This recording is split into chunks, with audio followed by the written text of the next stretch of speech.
Good afternoon, everyone. It is fabulous to see you all here in this sort of impromptu live stream. I wanted to do a live stream today, but I didn't want to start another accuser yet, just because it's really difficult to, the accuser's cases are just really involved and hard to, just get together in just a few days. And that's kind of where I would have been from Thursday if I had started to start the next accuser then. And there is evidence in my personal life that I do have other things that I do occasionally have going on. So I wasn't able to get anything started for Rosetta Great's a case. But I thought it was also a good time. Hello, Sheila. It is fabulous to see you, my dear. I did think it was kind of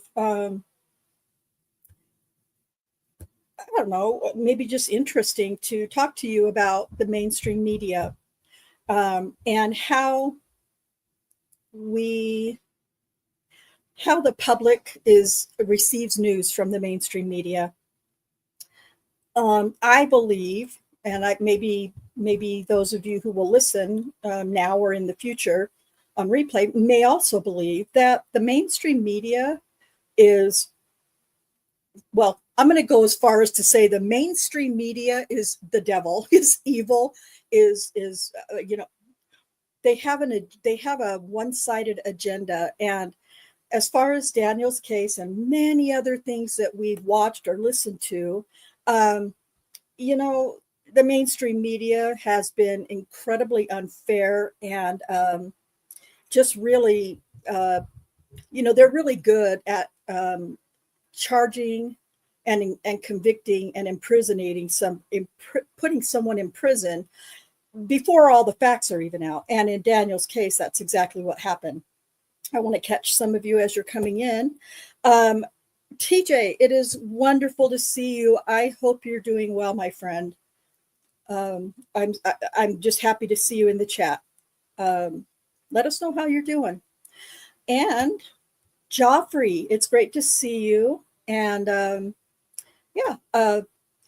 hopefully you guys will all be able to, even if it's something you've already heard, you'll maybe just get my opinion and Cherie's opinion. I'm pretty sure Cherie's coming. I've given her the link to get into Streamyard. That's okay if she's not able to make it. I get it. But anyway, so those of you who have been around this case for years and years and years, you probably have seen video clips or video news reports of the way they spoke about Daniel. And at the time, before Daniel was arrested, there she is. There's my girl. Hi, Cherie. Hello. Had a little technical difficulties again. It's all right. Happens to me all the time. I'm surprised we're here. Only a minute late. Yep. And perfect timing for Cherie, because she's been trying to help me with this in the last 24 hours. But it was very one-sided. It was very, when the news reports that we have seen in the past were very one-sided, obviously, and they implied heavily that whoever this officer was that was committing these alleged horrific crimes against these women, he was just guilty. And that's all. That's just the way it was covered. So when I was looking, and when Cherie was looking for some of those news reports that we could show you from before Daniel was arrested, I don't know completely about Cherie, but I couldn't find any of the news reports that were that the local news particularly covered before Daniel's arrest. I'm sure they're there. They have to be there, but I've looked for those clips many, many times before and used them actually, and somehow I can't find them anymore on the internet. Cherie, what I mean, I know you found some of the news magazine stuff, but that was all after Daniel was arrested, if I'm not mistaken, right? Or did you find anything before he was arrested? Well, just that one, but Okay. I only found it by going to Brett Bates's timeline. Is that the one you mean that we just finally located, or I finally The one of the with Janie? with the shadow interview. Yeah. Yeah, and I don't even know where that one is now. I lost it somewhere. I want to really quick say thank you to Joffrey. Yes, think of Daniel around Christmas. It must be depressing and lonely spending those days locked up.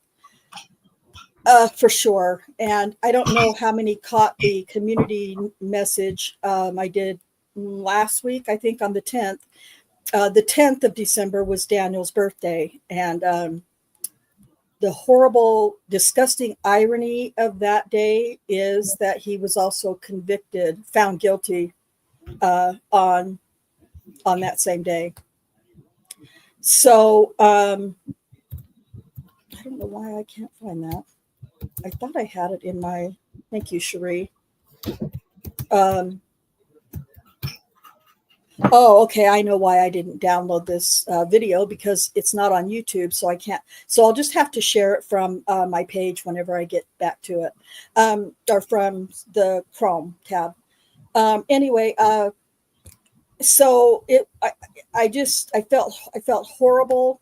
I never know what to say to Daniel when his birthday comes around or when holidays come around. Because it just feels wrong to say happy birthday or Merry Christmas or Happy New Year, because in my mind, I'm thinking none of those times are happy for him. But when I asked him about it quite some time ago, he said, it's okay. He's like, I know everybody is going on with their life on the outside, and I want to hear about that. I want to know about what you guys are all doing in your personal lives. I mean, within reason, of course, but what you're doing with your families, where you're going, vacations, where you like to eat at restaurants, what movies he wants to hear all those things, but it's still for me a little difficult to actually say it, but I do it anyway because I know that's what he has asked us to do. And so if you don't know how to get in touch with Daniel, if you're in the Discord, we have his address there in Discord, or we can also post it here in the chat. And I need to put it back in the description again, but I'm kind of revamping everything a little bit, not completely, but just kind of moving some stuff around. So it's taken me some time to get a description reorganized and all those things, but we'll get there. But anyway, if you're in Discord, his address is in Discord, Daniel's Truth Discord. And like I said, we can post the address here, and you can write to Daniel. Now, I don't know how quickly his mail will get to him at this point. It doesn't matter. You can still send him a happy birthday. You can still send a Merry Christmas, a Happy New Year, and all those things to him. I personally prefer to do those things one individually instead of just throwing it all into one card, because the more mail he gets, the more, I don't know, not necessarily upbeat, but the more it's just the folks in prison love to get mail. And I know this not only from Daniel, but from when my two brothers were in prison also. So send him, get the address. We'll get you the address, and you can send Daniel Merry, Happy, whatever you would like. Oh, so back to this. Thank you for mentioning that, Joffrey. We really appreciate it, and I know Daniel does too. So back to the media before Daniel was arrested. Initially, it came out as a news report by Janie Liggins, and I'm going to see if, let me try it this way. I'm also using a different browser. Nope, it's right there. Maybe it works this way. I'm also using a different browser now for Streamyard, because I got locked out of my Streamyard, and so it wouldn't let me log into it. But let me see if I can. So when I'm in two different browsers. I'm in Chrome, and I'm in DuckDuckGo. So that's kind of, I'm trying to see if I can put this video, how it works this way, to do how I share a screen from a different browser. Oh, just like this. It's simple. All right. I'm not ready to share this quite yet, but hold on. Oh, I can leave it there. So anyway, Daniel was accused on June 18th, 2014. Daniel's shifts were he would start at 4 p.m. in the afternoon, and he would work until 2 a.m. the following morning. So his shift began on June 17th at 4 p.m. in the afternoon, and then rolled over to June 18th, 2014.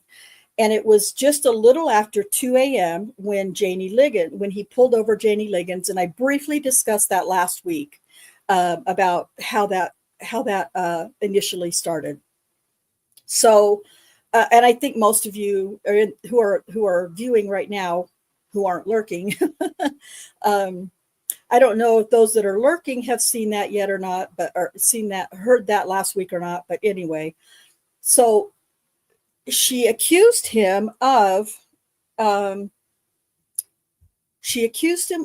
there's a different one, the email address, Cherie.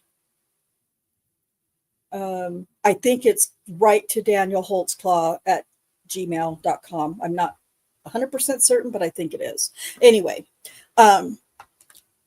I don't know if he can still get mail through the P.O. box address anymore or not. We'll have to check on that. So anyway, he's driving behind, he's off shift. He got off shift, and he pulled out of the substation at Spring Lake, drove all the way down to the cross street, that next cross street, which was Highland Avenue, if I'm not mistaken. And when he got to that cross street, he turned off all of his equipment in his vehicle. He was off duty, so he turned it off. And it came out during the trial that there was actually a memo that had been sent earlier in that year, or the month before. I think it was actually about 3 weeks before, if I'm not mistaken, that told the officers, all of them, it was emailed to all of them, not to turn off their equipment in their vehicles when they were off duty. If you have a police, let me back up. Daniel had a take-home car, really nice, the really nice new ones that they had, the Ford, I always say it wrong, Interceptor, I believe it was. And so he was lucky enough to have one of those vehicles, and he took it home every night and drove it back to work every day. So the officers who had the take-home cars were not supposed to turn off their computer equipment inside the cars until they got home and were parked and going into the house. Daniel, I guess there was evidence also at trial that Daniel acknowledged that email by clicking OK or I agree or something, like all of the other officers did, or should have done. And he, let's see if I can hide that because it's kind of bugging me. Okay. And he also, Daniel said that he doesn't really remember that email specifically from higher up, but that it shows that he acknowledged it and clicked that he agreed. And so he said if it shows that he did it. But he also said that, like most of the other cops in the at least that substation, kind of did the same thing. They would just go through and see an email and go, oh, okay. And, see that it, glance through it, not really pay a lot of attention unless it was something huge that was marked urgent or something like that. And most of them did just go in and click that they agreed or accepted or acknowledged it. And so Daniel says if it shows that he acknowledged it, that's most likely how he managed to do it.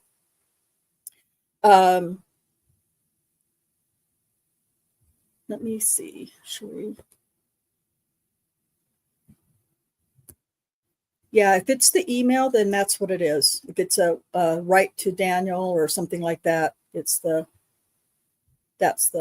one. Sorry. So he's off shift June 18th now, a little after 2 a.m. in the morning. He's driving down Highland and coming up to Cross Street, which is going to be Lincoln Boulevard, or I think it's Lincoln Boulevard. And he sees this red car with what's it called? Tinted windows. And at least the back window was tinted, and he sees it swerve in front of him. So he got in behind the car because he was in the opposite lane when he saw it swerve, and he got it in behind the car and turned on the lights, and they drove through Lincoln, staying on Highland. They drove through Lincoln Boulevard or Lincoln Ave, whatever it was. I don't remember. You know what it was, Cherie? It's all in the Liggins video way back in the beginning. No, I'm drawing a blank. Yeah, it's Lincoln Boulevard or Lincoln Avenue. It doesn't matter really. But it's a pretty big cross street, like a main, I don't know, highway. Maybe highway's too strong of a word, but she pulls through that when the light turns green. She pulls through that onto across Lincoln, still staying on Highland. He gets behind her. He does, what he needs to do, and she does whatever she did, and that's at that point when she claimed that she got home later and told her daughter and her daughter's family, and the daughter and the daughter's 3 kids and the daughter's boyfriend, who all lived there, and her boyfriend was there at the time, that she had been. Janie Liggins used the word raped, and for this has never been a problem on my channel, but I guess it is on everybody else's. Yes, that's the one, Cherie. That will get mailed to him a lot quicker. That email address. So thank you for doing that. So whatever happens, is pure speculation on our part about what we think happened at the house. Anyway, somehow or other, it's decided, or it comes out from Janie Liggins, that she was sexually assaulted. Like I said, she said raped. For YouTube purposes, this is all educational, informational, not for gratuity's sake conversation. God. So they go ahead and they make this report. This whole family, including Janie Liggins, drives around down to the Spring Lake police station, and then over. Nobody was there. It's a substation. Nobody's actually in the substation, I guess, 24/7. Daniel says there should have been, but nobody was answering when they called, and when they were banging on the door, nobody was answering and responding to them. So they got back in the car, they drove around, and they I don't know why that's showing like that. And they were, I don't know, according to some people in the vehicle, according to them, they were just going to go back home, and I don't know, do what, I don't know, but a lot of stuff happens in between. And so they end up, as they're going to do whatever they were going to do, they end up running into a couple of police officers who were in the parking lot of, I can't remember where now. They were in a parking lot. You know how cops do? They'll park, opposite of one another. So their driver's windows are together and they kind of sit and chit chat. And it appears that that's what was going on. So the car full of Liggins and the rest of her family pulls up and reports that she had been sexually assaulted by a cop, and then it all goes from there. So they do the interview with Kim Davis, and at the hospital they do the same exam like I talked about last week, and then Kim Davis interviews Janie Liggins, and they ask her, not at that point, but the very next morning, so sometime around, I think it was around 10 or 11, according to the report, that Kim Davis and some other, I don't know, policemen or whoever else it was, go to Liggins, wherever it was that Liggins ended up after she made this allegation. And I asked her, some questions. They wanted to, not the most important questions, according to what we have found. And Cherie, please jump in here at any point if I'm missing something or you think of something that should be mentioned. Okay. So Kim Davis talks to Janie Liggins this next morning, and whatever they talk about, whatever the questions are, it's in Kim Davis's police report for Janie Liggins.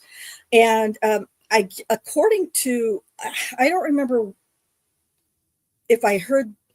where this was, if it was in the police report or if it was in another video that I've seen or heard, but Kim Davis, I believe we know for a fact, but I can't remember where the source is, that Kim Davis asked her, not to talk about it to any, she could talk about it with her family, of course, but, and to other investigators or policemen who came by or, that, but not to, basically, I think Kim Davis asked her not to speak to the media because, they wanted a chance to get their bearings of what they were going to do with the case. And they asked her not to go to the media. Give me some time. We need to look. Okay,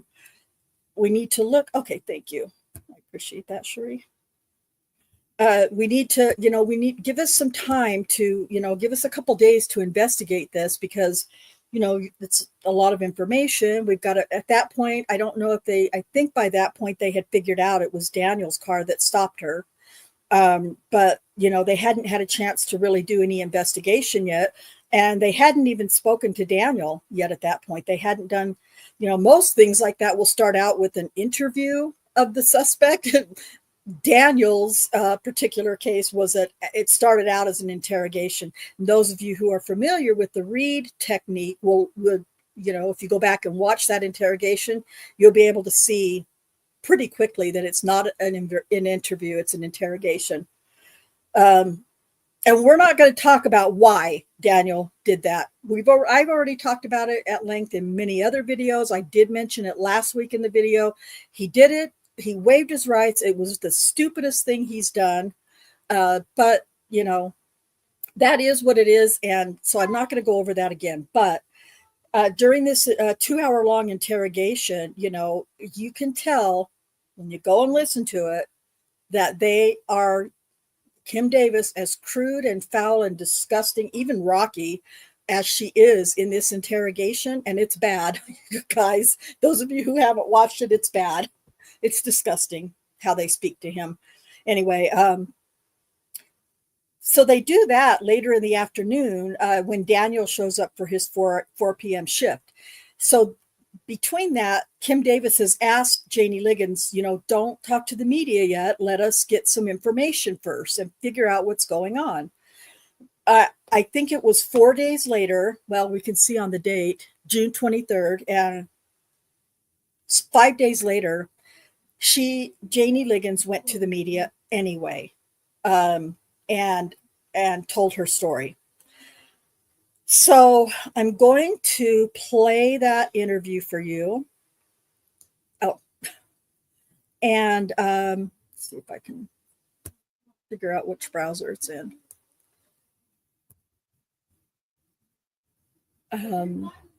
Probably going to have to listen to a ad or something first. I'm going to play the interview for you, though. This was 5 days after her alleged assault and 5 days after the investigator asked her not to go to the media yet. And this is the interview.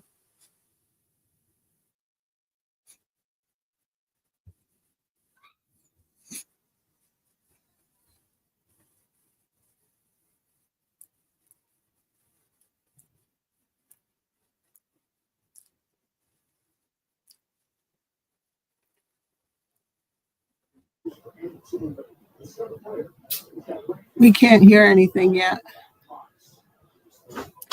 Oh, you can't? No. Okay. It doesn't look like it's playing on the screen anyway.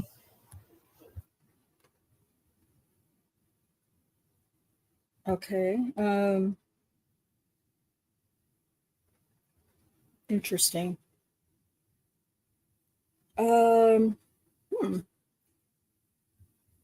It's in the studio. It shows that it's on the studio. Let me check everything, you guys.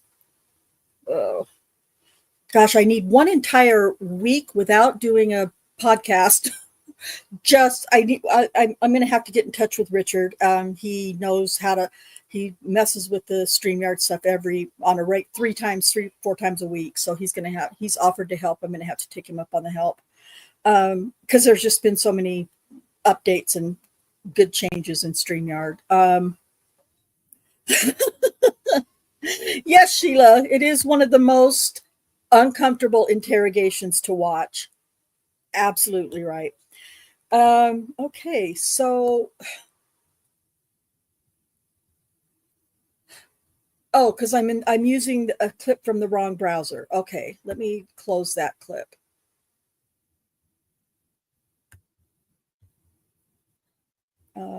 I thought I had it in this browser though. Let's see if it works now.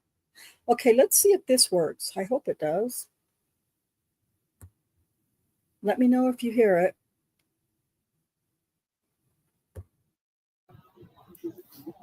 Not yet. Still not yet? No, all I see is Free Daniel. Oh, why? Okay, I've got to get that off the screen. I have no idea why all that's even showing. Okay, I'm going to shut down Chrome altogether. Holy crap.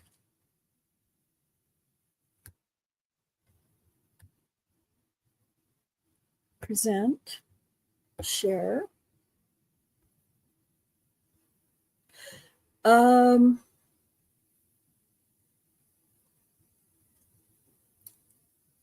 StreamYard Studio.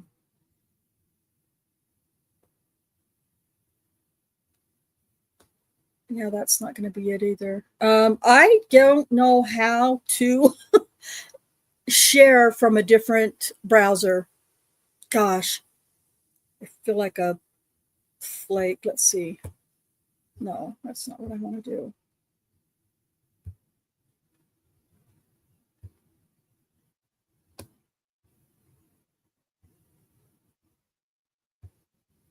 Okay, it's showing it there. Okay, let's see if that will work. I used to be really good at this, you guys. Okay, all right, Sheree, let me know. Nothing yet. Can you? What we can see your mouse going or your whatever going around moving, but it's not on the play button. Can you just push play on the video? I did.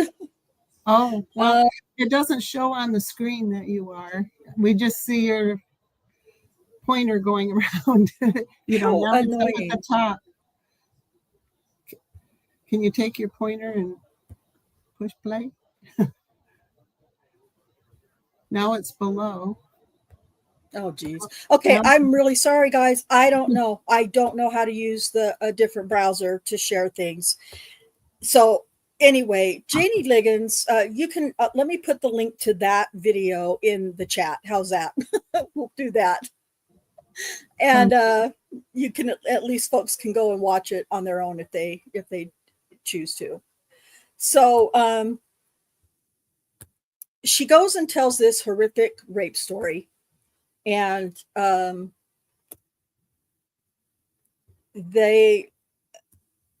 just pissed off that I can't share it with you right now. It's really bothering me. But anyway, I'm going to put it in the chat for you, and you can go and watch it. But she goes and tells this story of what, that she was allegedly, or she was sexually assaulted by a cop, an Oklahoma City police officer in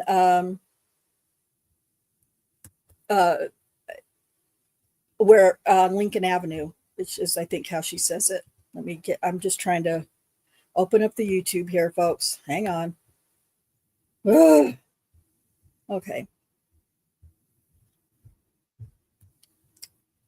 I hope that Richard doesn't want to charge me a lot for instructions in Streamyard. Oh, there, we got it twice. There you go. You got it twice now. Because I need a lot of help. It's just changed so much. So I need a lot of help with Streamyard, I guess. So there's the link to the interview. And you can watch it afterwards. But she basically tells the story of her alleged sexual assault, and then it just takes off from there. So the mainstream media at that point, now they have this, salacious, titillating, horrible case. And, then it just, how the media is. They get a story and then they just run with it like it's the next best thing to, whatever. They're disgusting and foul. Tony Hay, it is great to see you. Thank you for being here. I appreciate it.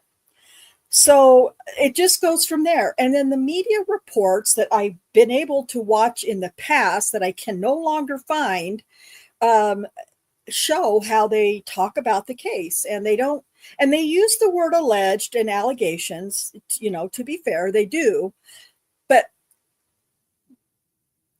we know how they can also slant things to sound a certain way without using certain words, right? I mean, do you agree with that, Cherie? Yeah. Yeah.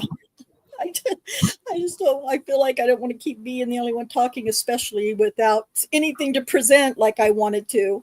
So that's kind of how it gets started from there. And all the way through up to the day that Daniel gets arrested, it's all slanted towards him being racist, because, as you know, as I mentioned last week, or if you've watched any of Daniel's, Bates podcasts, or,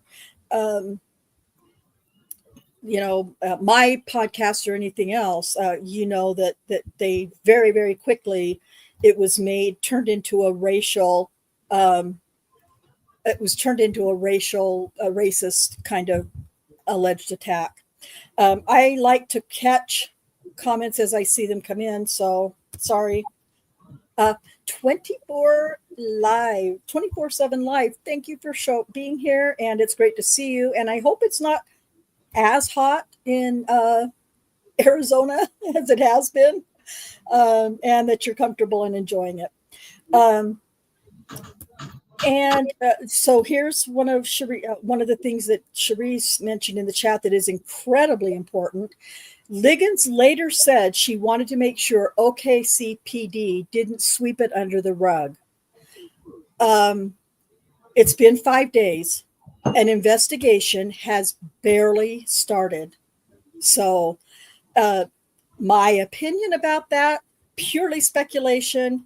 I believe that her daughter is behind her this whole time, from the very beginning, pushing her into a Black Lives Matter story. I completely believe that. Michael Stetson, it's great to see you. Welcome. And thank you for being here. I appreciate your support. Um, and let's see. Um, anyway, that's kind of how it started. And that's kind of how it went all the way from that moment until they arrested him. This was June 18th, 2014. And he was arrested on August 21st, I believe it was, of 2014. And at that point, when they arrested Daniel, they arrested him. God, Rocky Gregory and Kim Davis both, and I mean both, had hard-ons for Daniel at this point. By this time, they had managed to get, I believe it was 6 women to go along with a narrative that they fed to them about being approached by Daniel and being sexually assaulted and or raped by him. So this was just the beginning. By the time they arrested him, they found him at the gym. He was at Gold's Gym. And when he walked out of the gym, they arrested Rocky Gregory is very proud that he was the one that was able to put the handcuffs on Daniel. I think it's disgusting when cops behave in that way, that they're proud of it. Listen, I'm all about it. When somebody has committed a crime and they have legitimately committed a crime, you have already proof and evidence of that crime. I guess you can treat that suspect however shitty you feel like you deserve to be able to treat them. But there was no evidence. The only evidence, and I use my air quotes a lot. For those of you who don't watch very often, I always use my air quotes a lot. So using my air quotes, they believed everything these women told them. And the only evidence they had, other than these women agreeing to the accusation, yes, I know I'm very biased, and you're going to hear nothing but Daniel is innocent from me. Just so you know, if you're looking for a unbiased opinion or unbiased material about Daniel's case, you're not going to find it on this channel. I'm just going to let you all know that right now. So he gets arrested, and 6 of the women accusers have made their coached accusation. The only other evidence besides that is Daniel's AVL or slash GPS. AVL is automated vehicle locator. And it's the same as a GPS. It's what they use in patrol cars for cops. So I cannot emphasize enough that the AVL doesn't show, it's not capable of showing any sort of physical contact or verbal conversation or anything like that. The AVL is an inanimate object other than it locates where that patrol car is every, most of the entire shift. And when the officer pulls somebody over or stops somebody, the AVL is suspended. If it's longer than 4 minutes and 59 seconds, it stops. It doesn't run. It doesn't record any information because it's not moving. So every one of these occurrences where Daniel has stopped one of these women, and he doesn't pull them over. I think there's only, if I can remember correctly, I think there's only one that he actually pulls over in a vehicle, and that's Regina Copeland. But all the other ones they're just walking, and Daniel is in this high crime area doing what he always has done and what any other cop would do. And you can agree with this or not agree with this, but using the Terry stop,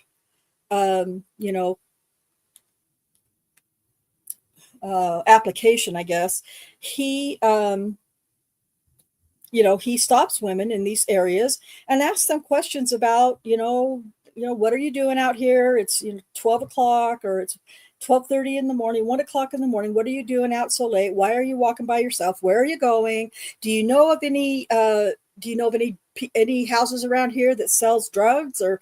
And that's what Daniel was kind of focused. I don't want to say focused on, but he was, as he was doing his, shift every night, he was looking for, he was watching a particular house, or not a particular, well, yeah, a particular house, I guess you could say, that he saw a lot of what he believed. And because he'd been in the gang unit for a year, he believed that it was a drug house and that drugs were being sold out of this house. And so whenever he would encounter a female, or a male, I guess, it wasn't just females, despite what they would have you believe from the state, but he would stop and ask them, all those questions that they would ask in a Terry stop. And so his stop times were anywhere between, I don't know, I would say 5 minutes and perhaps 15 minutes, maybe, because he would do the typical, questioning, and then you ask, do you have any warrants? What's your name, ID, all that stuff, all the cop stuff that most of us hate. But anyway, he would, maybe put the individual in the backseat of his patrol vehicle, never handcuffed any of them. Not one time did he ever handcuff any of them. Sat them in the back of the patrol vehicle, or he didn't. He would just let them stand outside of the vehicle, and he would run their name. And I think on all of those stops of all of the accusers in question, I believe we have radio traffic of the actual calls where Daniel calls into dispatch and says he has one to run, and he gives the name and the information and all that stuff. So he calls in to dispatch when he's got one of these accusers, either out on the side of the road or in the back of his patrol vehicle, and he calls it in. And he runs the person's name, and the dispatch obviously knows who he is. So it just doesn't, let's just say I believed everything else about this case that, they accuse him of. It makes no sense that somebody who's going to sexually assault or rape a female, a woman, or a man, would call that in to dispatch before they did it, and the reason it makes no sense, or at least in my mind, is because police officers in Oklahoma City, they drove solo patrols. They didn't have a partner with them in the vehicle.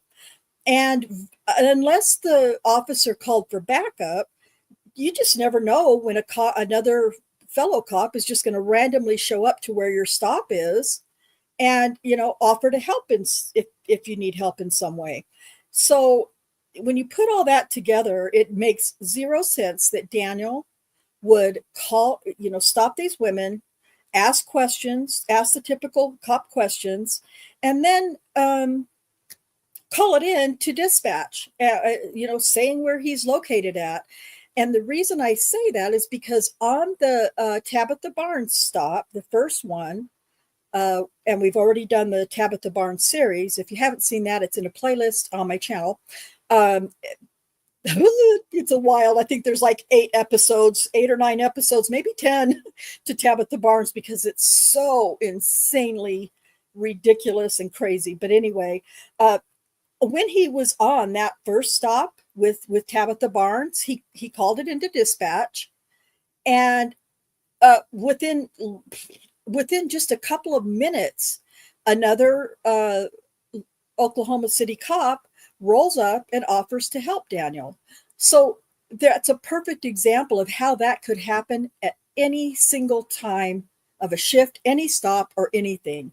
And so it's just ridiculous and outrageous that they would, that any cop would do, conduct their stops the way Daniel did. So Daniel didn't always fill out his field activity cards. I think that's what they are, daily activity cards. He would do it sometimes. He would do, he as a cop, Daniel, and from what I hear of a lot of other cops, and even by lectures from cops when I was in college, that's the last thing cops want to do is paperwork. And he was horrible at it. And like a lot of the cops that I got lectures from, we heard lectures from in college, a lot of the cops were that way. Unless it was an absolute has to be, they didn't always fill out some of the more mundane paperwork. So that was Daniel. Daniel was horrible at filling out his paperwork, unfortunately. But even so, it doesn't matter, because the most important thing is that they're using the AVL, which doesn't tell them anything except that he stopped here, he was here for that long, and then he left, and this is where he went. That's all that tells them. But that is what is called evidence at trial. I got completely off the track with media. This is what happens when I don't have the videos and shit I wanted to show. So anyway, so Janie Liggins, instead of waiting like Detective Davis told her to, or asked her to, I should say, to wait, and she told him, we're gonna be investigating this. We just, it takes some time to get, all this information together. And at that point, it's believed, or at least by me, it's my opinion, that they went into kind of panic mode, like, oh shit, this black lady now has gone to the media and said that she was sexually assaulted by an Oklahoma City cop, and is afraid that we're not doing anything about it. We got to show these people, we got to show the public that we are doing anything about it. And that's my belief of how that probably began a larger serial rapist case by the detectives. And then it just goes into so much detail. But from that, then the media is just all over it. And, as soon as there would come, as soon as another police report would become available of another alleged assault, the media would be all over it. And it just went on and on from there. And unfortunately, like I said, the only video clips that I have now that I can find to share are the ones where after he was arrested. And after Daniel was arrested, it became 100-fold worse than it was to start with. It is ridiculous. Joffrey, it's absolutely ridiculous. All of it is. So I want to read these comments from that Cherie's dropping in. Listen, if Cherie's dropping a comment in the chat for you, it's probably with good information. She's going to put it in the chat before she's going to cut me off and say it. So you might as well take the time to read them. But she says, and the detectives had to reshape the evidence and the accusers provided. Absolutely. And you learn that if you start from the very beginning, at least with Bates' podcast or even mine, you'll see how they used how they did it, how they put their case together.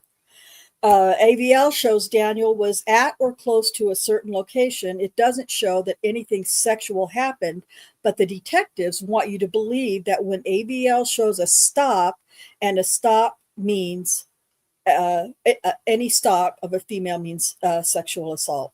And that's honestly, I mean, in a sentence or two, that's exactly the way it went. And the fact that they claimed that in trial that they never pulled an AVL of an accuser's stop. Unfortunately, there's no evidence to this, but I have always called bullshit on that. These women, none of these accusers would remember that. Now let's remember, just to back up, I want to back up just this one little thing.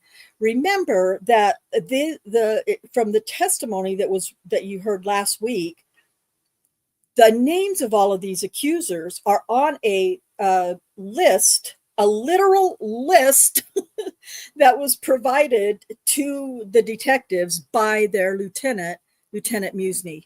He physically went through all of the Varuna and CIU that Daniel had run, and took down the names of Black females, checked their criminal histories, and if they had a criminal history, drug use, prostitutions, or any kind of jail or prison time, that name got put down. But those, I keep saying demographics, but it's really not demographics. Oh, I mean, it is, but that's where the racist part of this whole case comes in. Not because of Daniel. Daniel worked in a high crime, low socioeconomical, I can't say that word, area. That's just the area that he worked in. And most of you may not know this, but Cherie and I had traveled to Oklahoma City last summer. Was it last summer, Cherie?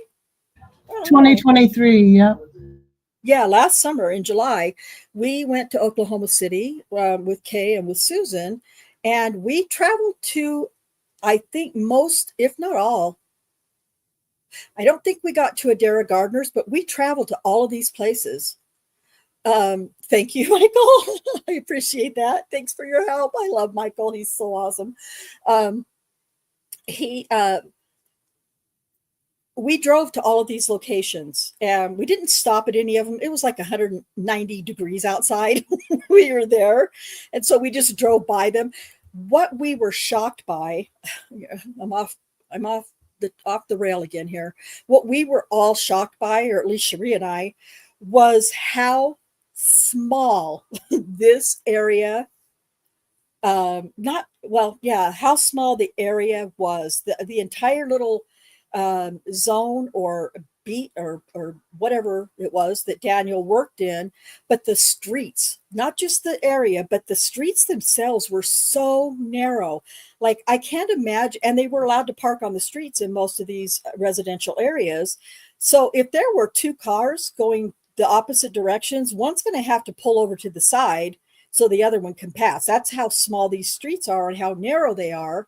And but these women can't remember. Most of the women can't remember what month their alleged assault took place. When they get approached by the detective, when the detective seeks them out, finds them, asks them, Kim Davis's famous opening line was, I'm investigating some sexual assaults. And then she says, by a police officer or by an Oklahoma City police officer, which was like, boom, it's, compromised in my opinion. That is not the way you begin in your questioning of a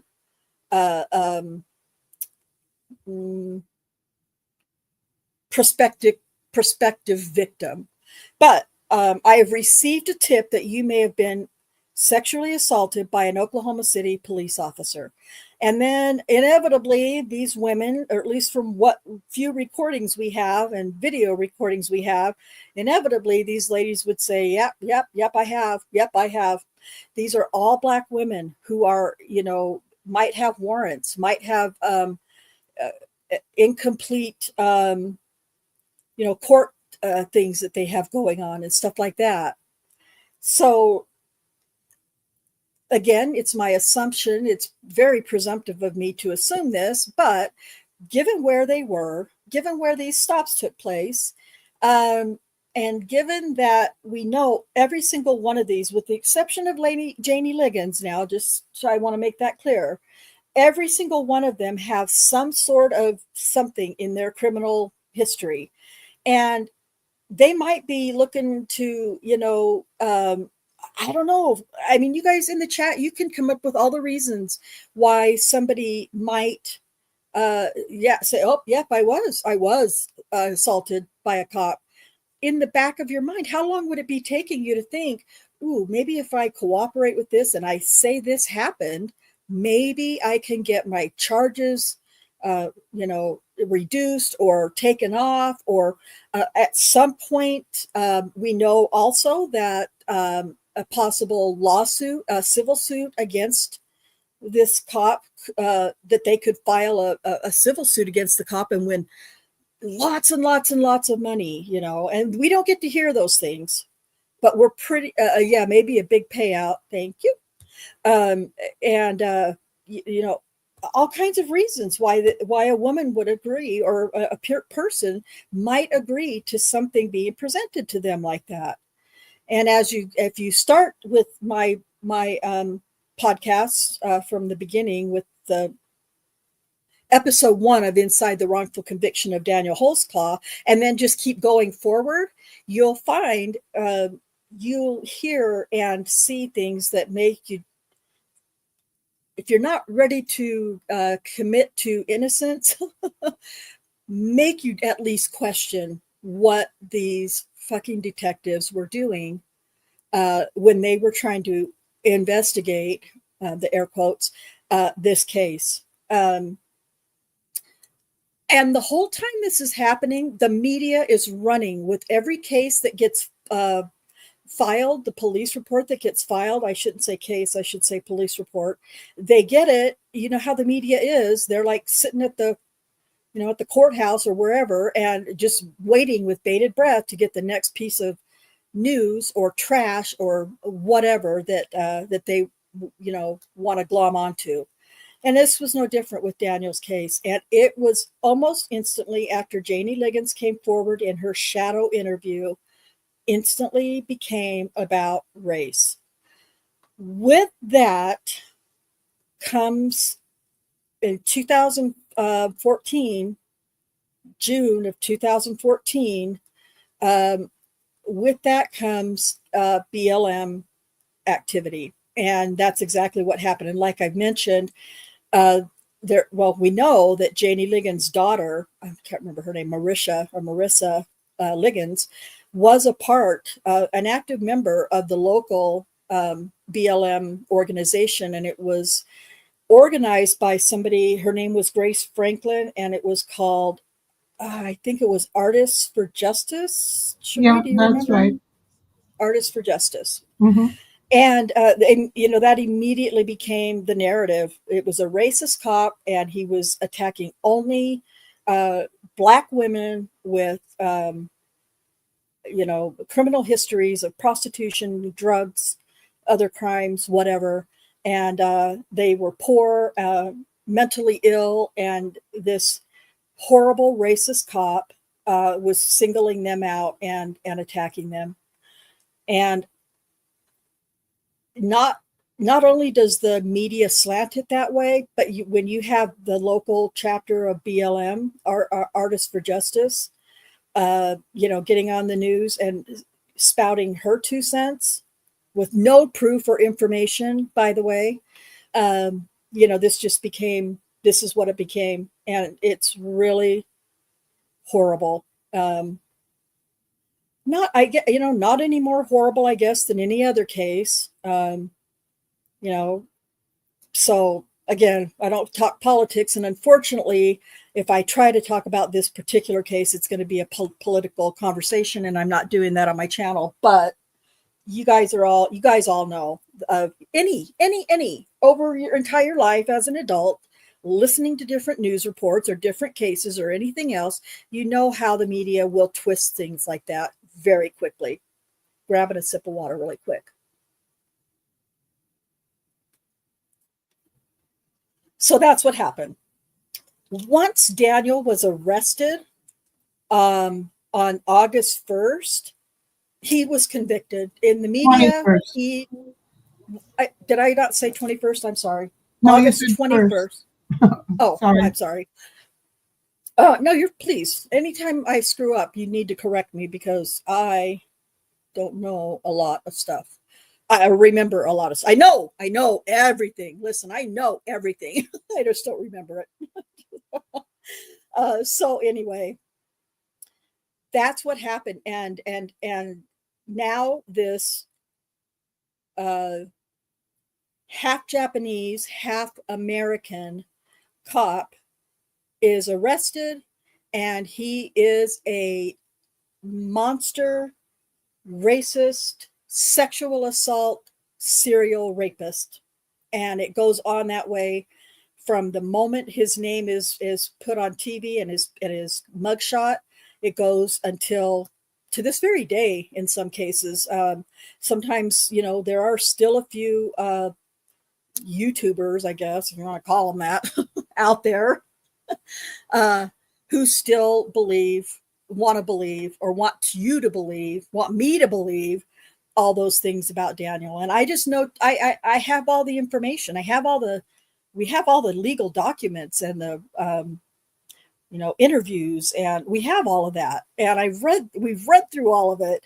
Cherie and I have read through all the trial transcripts. I don't remember everything about them, but I've read them all for the most part, with the exception of perhaps some different witnesses in any individual accuser's case. We've read them all. You can actually find the opening and closing arguments on my channel. I don't know. It probably doesn't sound logical to listen to those, but I mean, it gives you information and it gives you insight, especially to where the state stands. And listen, they were out to get as many women on that list to agree that they had been sexually assaulted by Daniel as they possibly could. As was mentioned in the trial transcripts that Rich, we were all reading last week. Rich read the parts about how, as Detective Rocky Gregory, about, oh yeah, there were some women who we did approach that were on the. He had to watch himself at this point because now he can't say the list because he's already, going nuts that there isn't a list. But anyway, there were several. There were like 30 or 34 women who said nothing happened. But we never heard about that is the thing. The public never heard about that. And other than what got said in trial, got testified to, nobody knew about what we call the no women, the women who said nothing happened, which was, I think, important. I think it should have been in a report, even if it was, like Scott Adams was saying in the trial transcript last week. Even if all you did was say, I contacted so-and-so, write out all their, information, contacted so-and-so, asked her if she had ever been assaulted or stopped or whatever, and she told me no, end of report. Even if that's all they did, that seems like the right thing to do. To me, that seems like the right thing to do, but neither one of the detectives did that. Let me just rush through some comments here. Let's see. Maybe a big payout, and they tried that, and we talked about that last week. I think Kay Bean brought it up when she was talking about the civil suit. Whoops. And so, yeah, it really is identity politics and race grifting, and they used it to the fullest with Daniel, and it was gross and disgusting. So. And Sheila, yes, they needed a scapegoat. They did. They had to. Well, after Janie Liggins did what she did, they had to do something. And if you move on from the Janie Liggins episode on Inside the Wrongful Conviction of Daniel Holtzclaw series, you find out that they used Terry Morris. The saddest all of the accusers out there, what Rocky Gregory did to Terry Morris, accuser Terry Morris, was foul and disgusting and cruel and horrible for a officer of the law and anybody to do what was done to her. It's so sad. And I'm pretty sure there's videos in those episodes that I showed you of interviews with Terry Morris. So that's just kind of how, the girls, these accusers, did not come to the cops. The only one who did was Janie Liggins. But had she not gone to the media when she did, I wouldn't even know you guys right now. I wouldn't know Cherie, who is my very best friend. She's my soul twin sister. We're both Geminis. Her birthday's 1 day before mine, 2 days before mine. And she's the angel of the Geminis. I'm a little bit more devilish of the Geminis, but we wouldn't know each other if Janie Liggins had not gone to the media 5 days after her alleged assault. But they had, like Sheila said, they had to have that. Now they needed a scapegoat. They needed somebody to make a bigger case about, and they couldn't risk all mixed in with all of that. They can't risk BLM rioters tearing up their brand new part of Oklahoma City, Bricktown. They can't take that risk. So they've got to make this good, and they've got to make it appear like they are taking care of all of these Black accuser women. And it's what they did was no less than cruel and evil, in my opinion, to Daniel, and what was done to Terry Morris, because Rocky Gregory, knowing her mental illnesses, her drug use, her current situation, being homeless, he just terrorized and bullied her in the very first, he interviewed her 3 times, I think. And I think it was the first one. She went into the station. She was approached. She said, yep, right, that happened to me. She didn't describe Daniel, but she did describe an encounter with a cop who had sexually assaulted her. And believe it or not, I believe her story about being sexually assaulted by a cop or somebody pretending to be a cop. I believe Terry Morris about that. But she was so mentally ill, and you definitely want to listen to her series because it's sad. It's heartbreaking. I'm still pissed off with her for, going to trial and saying the things she did. But nonetheless, she was bullied and treated very cruelly by the detective, Rocky Gregory. So, again, the whole time he was arrested June 18th, 2004. The first alleged accusation came June 18th, 2014. He was arrested August 21st, 2014. And between there, they had 6, I think at that point, they had 6 accusers, but the detectives didn't stop. They kept going because by this point, they had discovered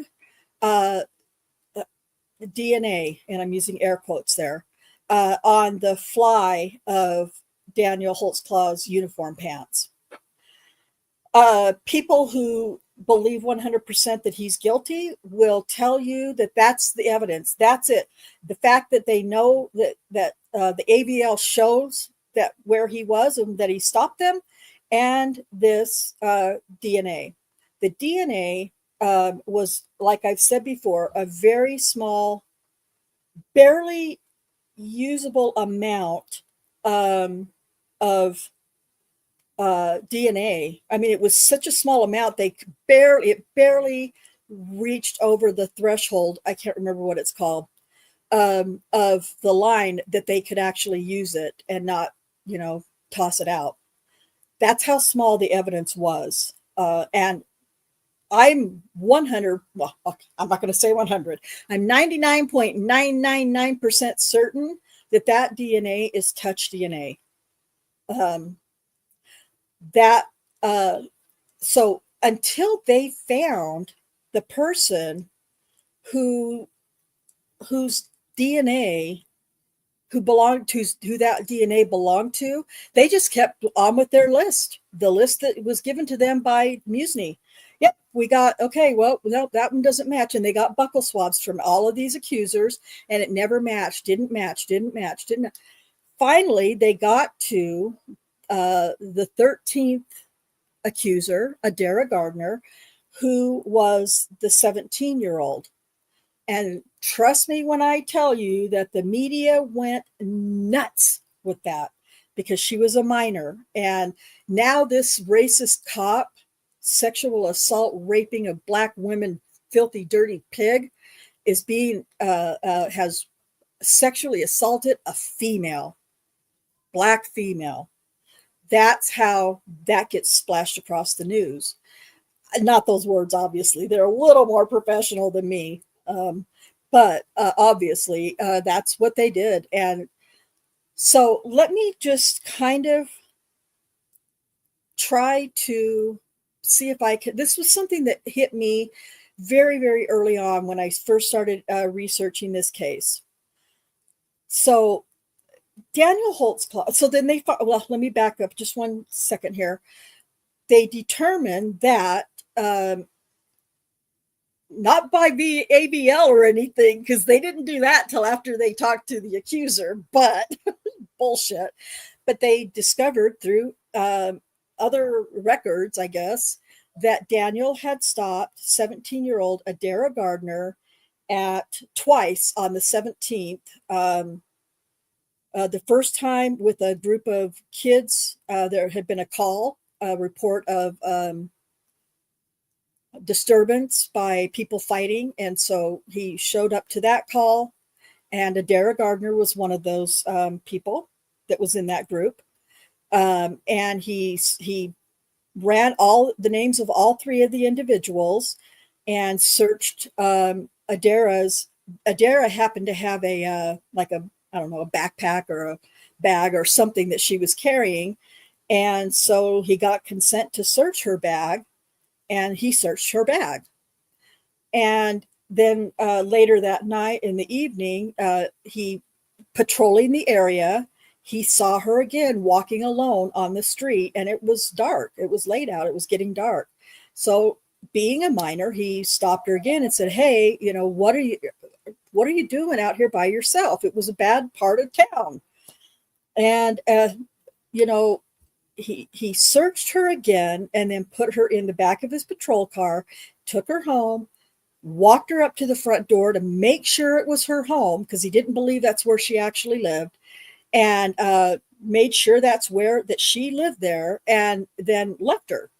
And he called that in, made that report.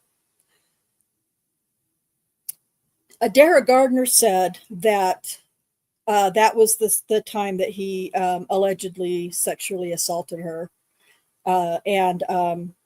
So because of that, now the racism and the foulness and the disgust of, that everybody by now had of Daniel was out there. Not only just in the United States, though, throughout other countries, because there are news reports from, like the Sun in the UK, and, I don't know about Australia, but in Scotland and, places like that. Well, yeah, there were some in Australia, I guess. But anyway, the news was all over the world, and people were just shocked about this racist cop sexually assaulting 13 poor Black women, and using his badge and his gun as power over these women. So here's my question to those of you who are listening.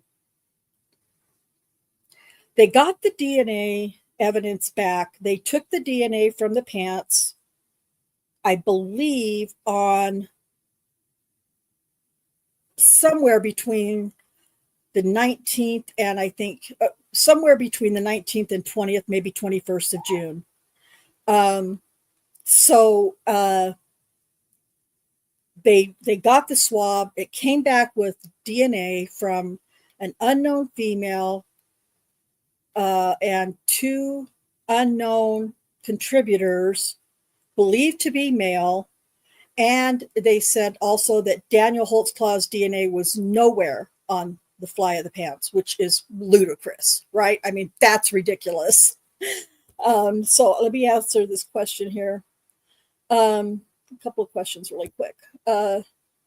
Sheila says makes no sense at all. And even if he did everything he's accused of the time, does not match the crime. I 100% believe he's innocent. Thank you, Sheila. I know Daniel appreciates that, so thank you. And I want to highlight this one. Yeah, BTK, who murdered how many people? I can't remember how many. He murdered, brutally took the lives of at least 4 or 5, if I'm not mistaken, individuals, and he is sentenced to 175 years of prison. And we know Daniel's in prison for 263 years, no parole. And Joffrey wants to know how I became aware of the case and is it worse than Avery's? Well, I think that's hard to answer because Avery's, especially where Brendan is concerned, it's really bad. That's really bad. But I maybe it's just because I'm so partial and I know Daniel and I've, spoken to him, written to him, covered his case like intensely for 4 years now. And I know all of the evidence or lack of, and I know all of the documents. I feel like it's worse in many ways than Avery and Dassey. Just for, it was such a targeted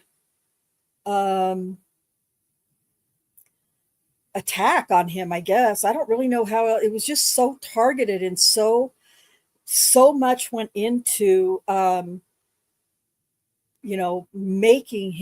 turning him into this serial rapist. And it's not just one person accusing or, one dead body or one family of one murdered person. No, I'm not minimizing that in any way, but it's not just one, it's 13 and one trial for 13 accusers. All 13 accusers will testify in this one trial and their witnesses for each individual accuser. It's insane. And Daniel didn't have a defense team. He had defense counsel, a co-counsel, and that was it. Brian Bates was the investigator, but, it was just an impossible case to win under those circumstances, in my opinion.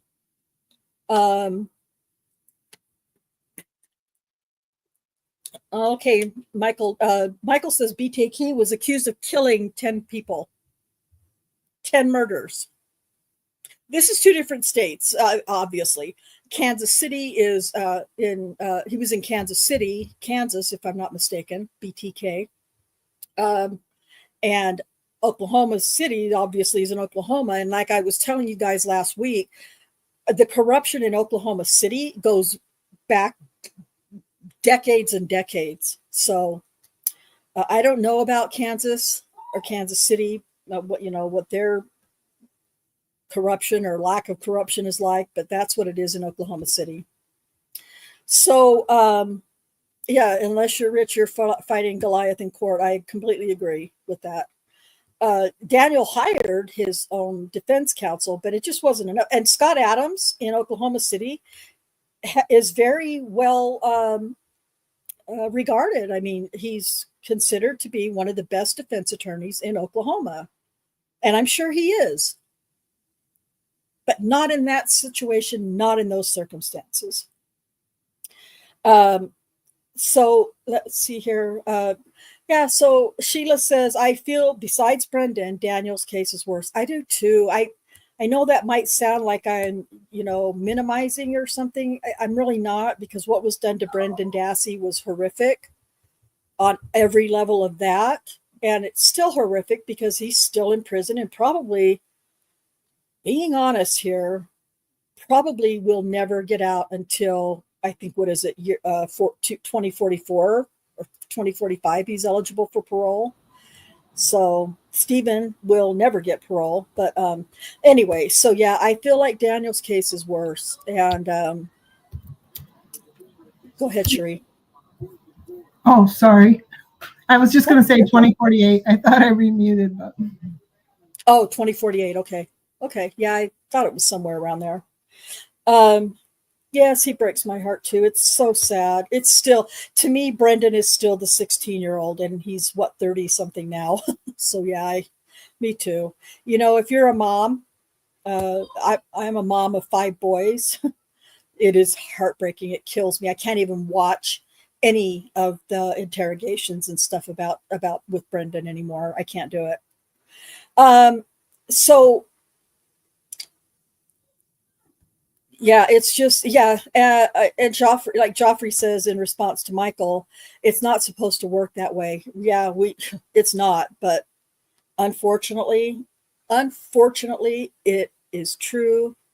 That's how it does work. And it's heartbreaking and it's disgusting. Under your scars, you know what? You can be here listening while you're shopping, and I'm sorry you're not feeling well. I hope you're feeling better very soon. So, Smart Duck, hey, how are you doing? Smart Duck says he had sex with 13 crack whores and didn't catch any STDs. Yeah. And he was tested, by the way, for STDs, and he had none. So, you take that for what it's worth. But yeah, it's great to see you, Smart Duck. So anyway, that's, I know I've told a lot of the story, or a lot of beginning of the story, but what I want to get back to, is, so Daniel was on duty when they interrogated Daniel. At the end of the interrogation, they took his uniform pants, because he had worn the same uniform pants the night before, and they took his shirt and his belt. Of course, they took all of his, sidearms, firearms, and all that stuff as well. But we see Rocky Gregory open up that paper evidence bag with his bare hand, and we just love that, don't we, Sheree? Yeah, he's so professional. Yeah, very professional. And so there's actually pictures of that are used at the trial. I have some videos. Michelle Malkin has videos of,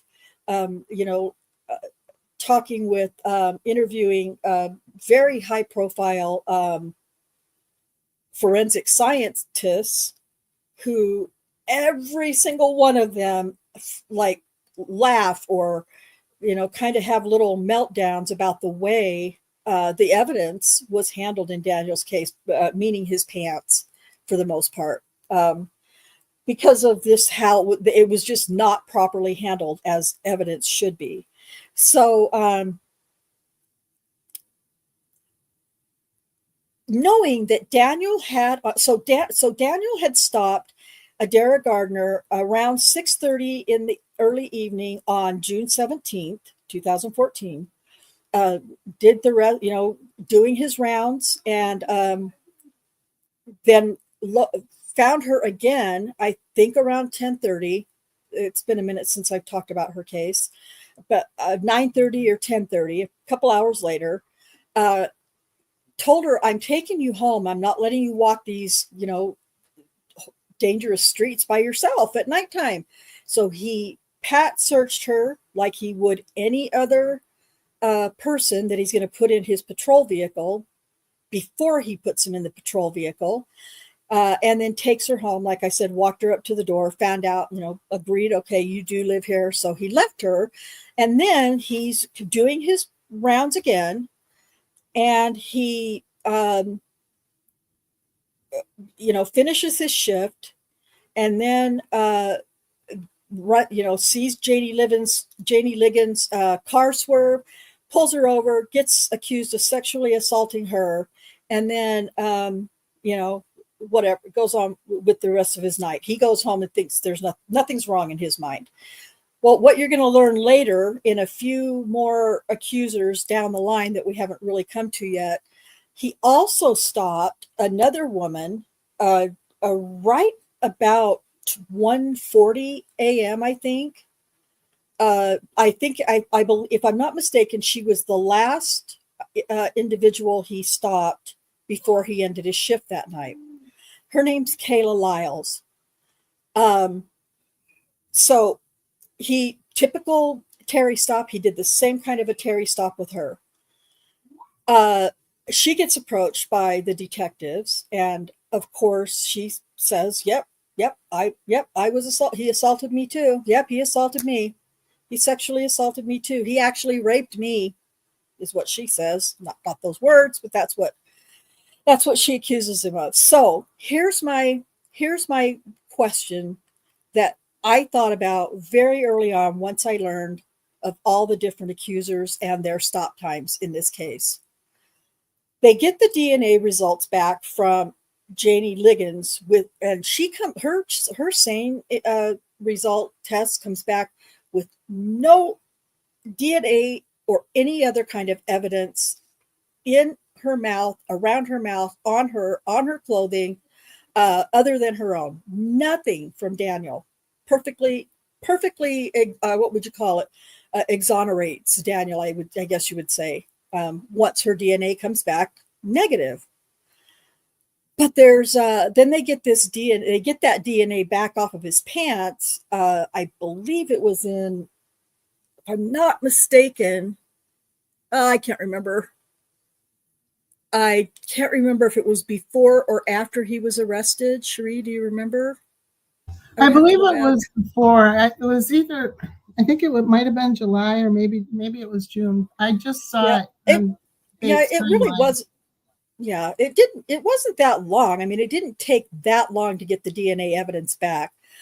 So you get the DNA evidence back that shows he has female DNA, and the DNA of at least two others.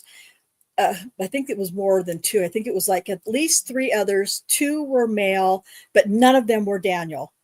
Make that make sense. There's no way that they find DNA from other people on the fly of his pants and not his own. There's no way. There's no way it happened. I refuse to believe it. So there's actually a video that explains the DNA in my lists of videos. So he who knows, probably a lot of the different various diseases, I think. I don't know. Could be. I would imagine that at least one of them has something. I don't know. I don't think that was ever determined or told. But doesn't it make sense to you that once they find out that there is DNA on the fly of the officer's pants, and those are the same pants that he wore the night of the first accusation by Janie Liggins, and they've already got, X amount of women to agree to claiming that they were assaulted. And then you get that DNA back on a unknown female. My first thought, well, it took me a little while once I learned the case a little better. One of my first thoughts was, okay, well, then instead of continuing to go down that list of accusers, which is what they did after they had the DNA evidence, they continued to go down this list of women and, see which ones would, agree to saying they were assaulted. My thought was, the second they got that DNA evidence from the fly of his pants, from the uniform that he wore the night of the assault, why wouldn't you just go back down his list, his Varuna Run CIU log of who he ran and go backwards? Now, we know he didn't call in Janie Liggins because he was off duty. So that makes the last woman that he had contact with on duty was Kayla Lyles. So wouldn't you go and look at Kayla Lyles and think, hey, wait a minute, it's probably Kayla Lyles. Well, if it's not Kayla Lyles, which it wasn't, then, it's got to be the next. Why? So, and it was indeed Adara Gardner's, or they said, and we have evidence that it was that very, almost unusable amount of DNA by Adara Gardner. But why didn't they do that, knowing that the DNA came from the same uniform pants he had worn the night that he stopped Janie? Why didn't they do that from the very beginning? Instead of just continuing to go down this list that they got from Lieutenant Musney? I think I know why, but it would be pure speculation. Well, it could be one of two things, or maybe both. First of all, both of these detectives are incredibly stupid, in my opinion. So maybe they are too stupid to have figured that out or thought about that. But I also think that if they do that, they know they're probably going to find whoever's DNA it was, right? Pretty quickly once they go through the 17th, moving backwards on the 17th. And they don't want to do that at this point. Now they're on a fucking roll, you guys. They're ready to, man, we got like 6 women. Let's just see how many more we can get, because we want to make this a really good racist cop serial rapist case. That's what I firmly believe, and nobody will be able to convince me otherwise. Nobody will be able to convince me otherwise. Because that, as a detective, that would have been, granted, I have a bachelor's degree in criminal justice, but that doesn't make me know how to be an investigator or anything. But I have a lot of common logical fucking sense that I would think, wait a minute, this is how this probably works. We can just, now that we know that it was, I'll just go backwards from his stops that night. I'll go backwards from Janie Liggins because he didn't call that one in. I'll go backwards. It wasn't Kayla Lyles because we ran her buccal swabs and her DNA, and it's not her. So instead, they collected another, I don't know, what, 7 more accusers instead of doing that. And it just is outrageous to me. So you that's kind of gotta another. use a little common sense here. Yeah. As Kim would say. As Kim would say. Oh my God, it's so infuriating. But all this time, as all this is going on, the media is just, yep, he's especially once they have a name and a face and a mugshot. This is a white, they would call him a white man. I mean, you look at Daniel, he's pale, he doesn't have, he's not really not really pale. He's just very light skinned, and, his dad is fair haired. His dad is an American, his mom's Japanese. But, Daniel doesn't have like, you look at Daniel and you probably, would assume he's white. But he wasn't. And even though you can't really tell, except for perhaps his facial features a little bit, you can't really tell that he's half Japanese and half American, but he was. So to me, calling him a racist, I can't play any of them. Sharifi, well, I can't figure out how to do it. Like I said, I either need to be able to get back into Chrome with my StreamYard account, which I tried earlier and couldn't do it, or I need, I'm going to have Richard, spend some time with me figuring out how to fix my shit because it's all jacked up. But yeah, I mean, you'll just have to put whatever news clips you can find, Cherie, that you think are, that would be helpful for the chat. Just drop them in the chat. I'm really sorry to ask you to do that, but that's the only way I can think to do it at this point.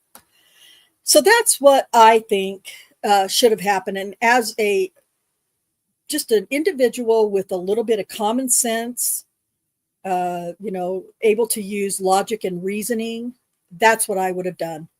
As soon as I got that DNA back, found female DNA on the pants, I would have started backwards from the 18th of June and into the 17th. But that's not what they did. No, like I said, they had to, and it was almost, I mean, I feel like from when I've been able to watch news stories in the past that for whatever reason, feels like it's been scrubbed from the internet now. But I feel like that's what, it was like it was like almost like it became a game to like, oh my God, we got another one, and just like, we got another accuser. And there are emails that we have access to that actually kind of say that, not maybe in those words, well, kind of pretty close to those words in some of those emails. Well, we got another victim. That's how they said it. We got another victim yesterday in the investigation between the lieutenant and the what was Wenzel, a major, the different levels of law enforcement involved in the case. They would send emails back and forth, and we were able to get access to some of those emails. The rest were all deleted magically. No, that was only by Elaine Taylor. But anyway, so we see some evidence of where these guys are kind of like, I mean, it's, I don't remember specifically. I want to say it was Lieutenant Musney had an email where he said, well, we got another one last night. I wasn't there, obviously, but for some reason I envisioned like this big old fat smile on his face with raising his hand to cheer for, good for us. Yeah, we got another one. Because I think had they not actually found that DNA, I think they would have kept going. They would have kept going. They would have kept going down that list of women and,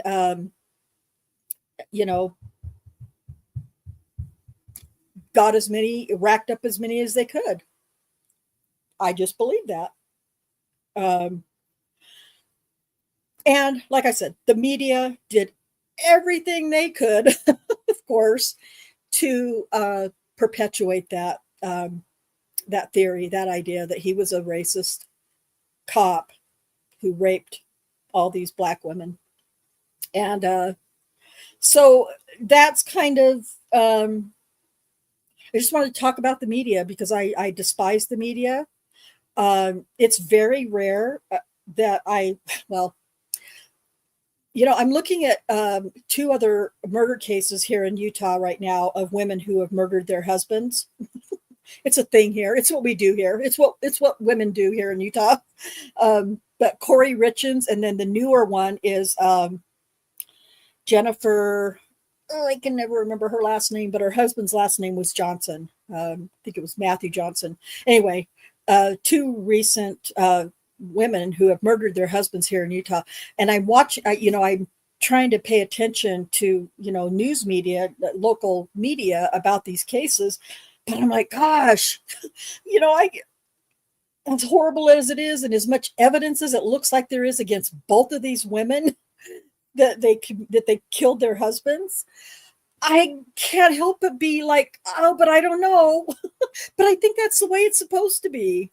That's the way I think it should be. But I think we've been conditioned over the last, I don't know how many decades.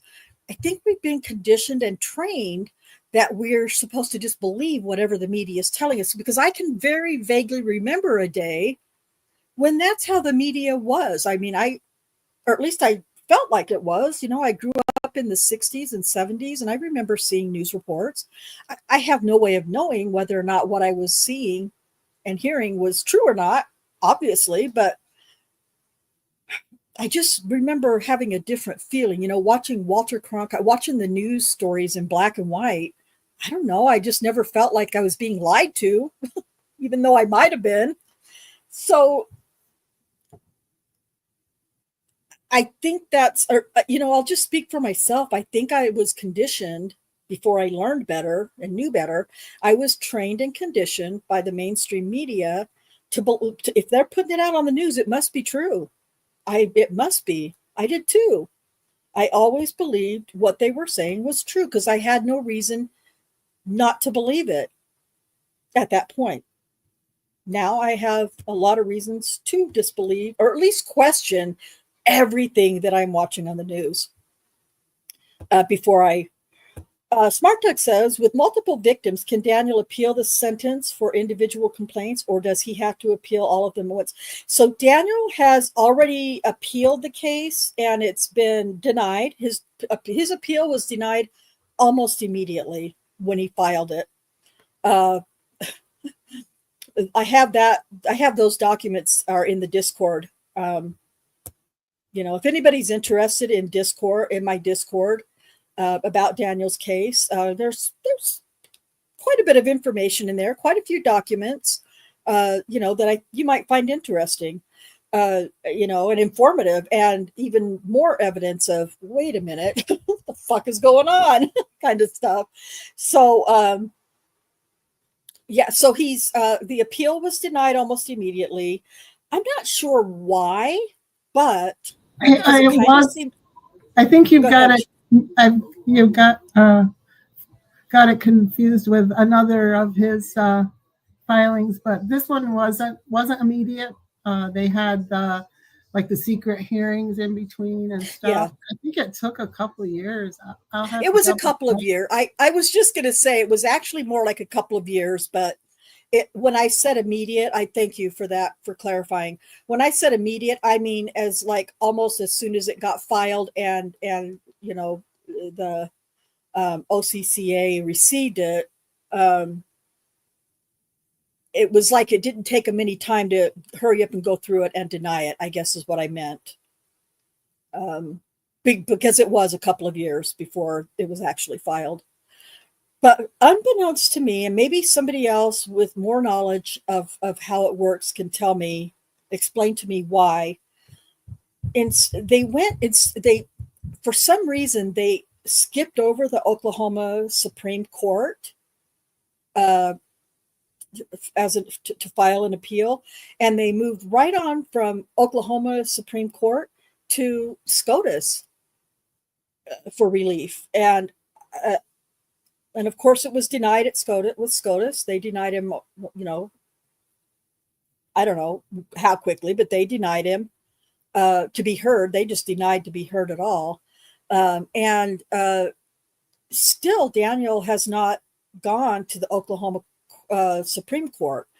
I see no purpose in that at this point. I don't know. I mean, I guess there is still, why not? But and I don't know that that's anything that's in the plans, but I do know that his case is now in post-conviction, and he's seeking post-conviction relief. So I know that his attorney is, Daniel, I just spoke with Daniel a few weeks ago, and he said, that his attorney is working at it, and, Daniel feels very confident with his attorney. So if Daniel feels confident with him, I have no reason to, say otherwise. Go ahead, Cherie. I was going to add, in most states and that I know about anyway, once you have an absolute right to appeal and be heard at the Oklahoma or the Court of Criminal Appeals in your state or the next highest court. But then when you go to the Supreme Court, the state Supreme Court, that court doesn't have to hear it. They can choose to or not to. So maybe I'd have to look it up, but maybe Daniel did go to the Supreme Court, but they denied it, the state Supreme Court. That's what happens in Indiana, New York. Well, yeah, I know that's the normal process, but you're right. It's been a long time since I've looked at that part of the case. So I would probably have to I need to check into that before I make a blanket statement that this is absolutely what happened. You're right. I need to recheck that. I also think that I don't know. I need to read what SCOTUS said as well. Did they remand to state court, or what got said for sure? Well, So the United States Supreme Court didn't choose to hear it, is what I understand. Like, yeah, they get so many petitions, and they only pick a few of them, only listen to every year. yeah. I think I said that. I might not have said that they just chose not to hear the case altogether. But Cherie's right. I'm pretty sure that they chose not. They couldn't listen to his case, which is terrible because it's such a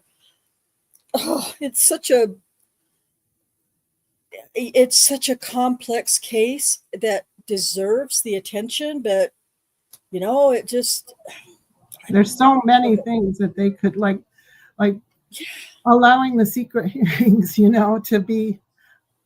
occur yes, without, repercussions. right. And I think you've heard Cherie mention these secret hearings a couple of times. That's a whole other case. That's not a whole other case, a whole other part of this case that we have a video about it from quite a while ago, but I'll try to just give you a nutshell of it. Before this, I think it was before the appeal was filed. I think it was right. filed, but it kind of happened before it was decided, though. Yeah. So before it got decided, somewhere between the time it was filed and before they came back with a decision, the DA, who was Galen Gigger, and the city attorney, whose name was Richard Dick Smith. I just like to call him Dick Smith.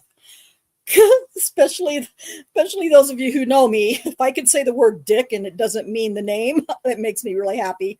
But anyway, he was there. ADA Lori McConnell, who you guys heard asking questions in trial testimony last week. The crime lab supervisor, whose name is his name just slipped my mind. Campbell Ruddick. I want to say the chief of police, Bill City. I don't know if Bill was there, but there was Johnny Coleman, his deputy. Johnny Coleman. Yeah.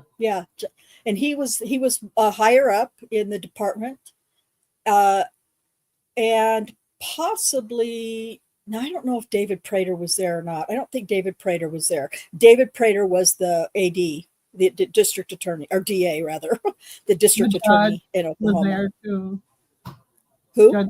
Judge Henderson. And then disgraced former judge, alleged sexual assaulter, Judge Timothy Henderson was also there. So they have this meeting, and I think the meeting goes a couple of days. Those are the only people that are involved in that meeting, in those meetings about Daniel's case. After the trial and while his appeal is being heard.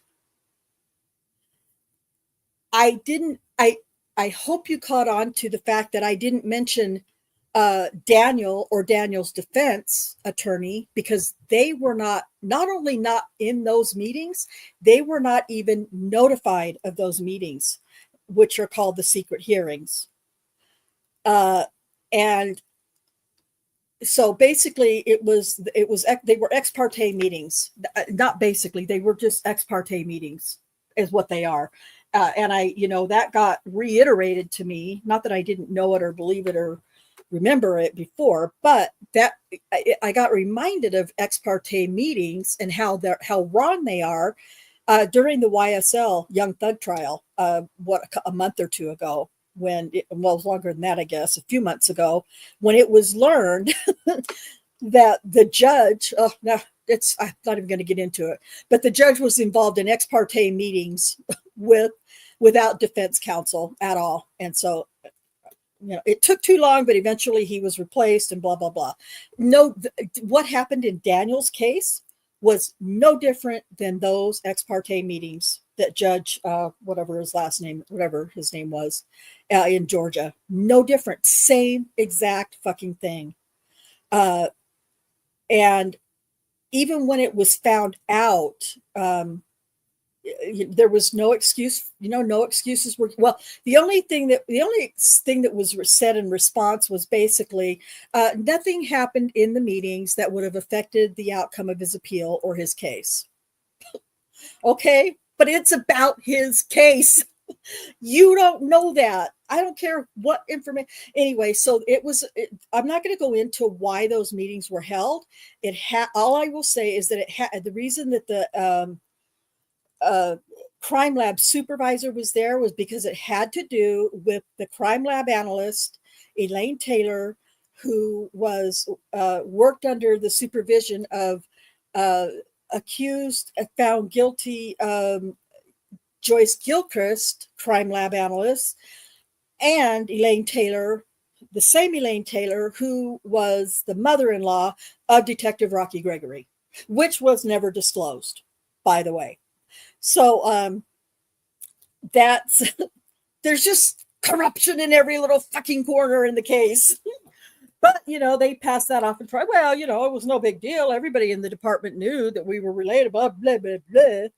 So those are things I think you'll hear coming up in future podcasts that we'll do. Let me get this really quick. So then Sheila says, now I wonder, I usually do research about news stories. Yeah, well, look and see what you can find. Sheila, if you find anything, please let us know in Discord, because I know there was stuff out there, and for whatever reason, we could not find any pre-arrest news stories. At least I couldn't. And I got to a point where I was getting so anxious because I was, it was getting closer and closer to time to go live. And so I was getting anxious. So I might have been, screwing up. But, if you find something, please let me know. And Joffrey asks, is he Christian or into that Japanese Buddha kind of thing? No, he's Christian. Daniel's Christian. Very strong Christian. I mean, I'm not going to go into why I say that, but there's, evidence of it, how much he believes in Christ and religion and prayer and scripture and all that. Him and his girlfriend at the time used to read scriptures together and pray together. And, so that doesn't always mean that's, I know that's not, well, then he's perfect. I know that. I mean, none of us are perfect. We're all making mistakes. That's why we're all fucking here, because we're not going anywhere until, so anyway, yes, he's a Christian. We have talked about it, not in a voice call, but in email exchanges back and forth, Daniel and I, where, he does believe in prayer and he still does pray. But he's got, he's been in prison for how many years now, Cherie? Since 2015, 16. So what, going on 8 years? God, 8 years, going on 10 years in a couple of years. And you have to have a shell. I mean, you have to have an armor. You have to build an armor around yourself when you're in prison. And I'll just speak about my brothers who were in prison. One was for 6 years, one was for 5 years. Just not that this matters, but here in Utah, they both were involved in and committed the exact same crimes. But my brother, just younger than me, was sentenced to 5 years and served all 5. But the other brother was sentenced to 6 years and served all 6. Anybody in the chat want to know why? If it was the exact same crime, exact same charges, exact same everything, why one was sentenced to 6 and one was sentenced to 5? Go ahead, ask me. Why? Well, you already know, Cherie. You're just like, get it over with. My youngest brother, the one who received 6 years, is black. The brother who received 5 years, that's just younger than me, is white. That's all I'm going to say. So I'm not trying to make it about race, but I have my own experiences that show there might have been some race involved in my situation. Anyway, so he had, so he still prays. I know he still believes in the Lord and God. And I don't know about reading scripture. I don't know if he has a Bible. Maybe he does. I don't know. But he also has to, keep the armor, pretty thick. For protection. And that's what I started to say about my brothers. They said the same thing. They could go to church, and they do. So I don't know if Daniel does. I've never asked him, but inmates go to prison or inmates go to church every Sunday and whatever. They go to those kinds of religious meetings, and they're allowed to do, and that's all good. But they still have to, and they are known to read scriptures and sing in the choirs and all that. But when it comes to being outside of that zone, they have to have they have to maintain a certain kind of being, I guess. And my brother said the same thing. They could not walk out of their cells and be less, than the tough guy in the prison. My baby brother, the youngest one, obviously, he's big. He's like 6'3", 6'4", and at the time he was really big. Probably weighed. I'm not good with weight stuff, but he was big. Like, he was heavy, big heavy. After all the drugs wore off, and he was eating regularly and eating nasty prison food and not doing anything, he was a big guy, and he didn't get messed with at all, at least from what he's told me. When he was in prison, and neither did my other brother, Frankie. He was only 5'8", and I don't know how much he weighed, but he was smaller, a lot smaller than my brother Jason. But nobody fucked with him either, because for quite a while, the two brothers actually were cellies, and so even when they weren't in the same cells, nobody messed with my brother Frankie either. So it's just prison life, obviously. Anyway, but Daniel has to keep, Daniel doesn't get in trouble that I'm aware of. And if he did, he probably wouldn't tell me. But as far as I know, he does not cause trouble. He's trying to lay low. It's really hard to be an ex-cop in prison with those kinds of charges. So, he goes about his business, does what he's doing, does what he's supposed to do. And, unless he gets stepped up to, I guess, he just doesn't ever never start any trouble. So, let's see. I'll catch up on these comments. Joffrey says, I think that caseload alone would make an all-around appeal impossible. Oh, yeah, I don't know. I think I missed something. With multiple victims. Oh, okay. Gotcha. All right. Sorry. It's because I talk a lot. Yeah, I think so. It would be too. It'd be better to have one lawyer or one team on at least 2 or 3 accusers alone. Two or 3 with this team, and a couple more with this. But to split it up, yeah, would be logical. But I mean, Daniel's family can't afford that either. So I don't know. Let's see, with one in charge for the overall management. Yeah, I see what you're saying. And then Smart Duck says, if you get individual sentence for each victim / accuser, can he appeal each sentence individually? No, I don't think so. No, because it's all one trial. It's all one case. It has different case numbers, but it's all one trial.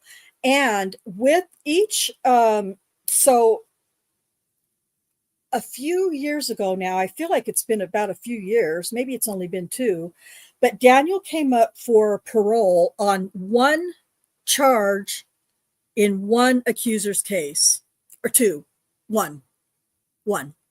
And that was on Tabitha Barnes, and it was a one of the charges where he got sentenced to 8 years in prison, and he came. I think those are the right numbers, and he came up for parole on just that, and that was when I made the video of him of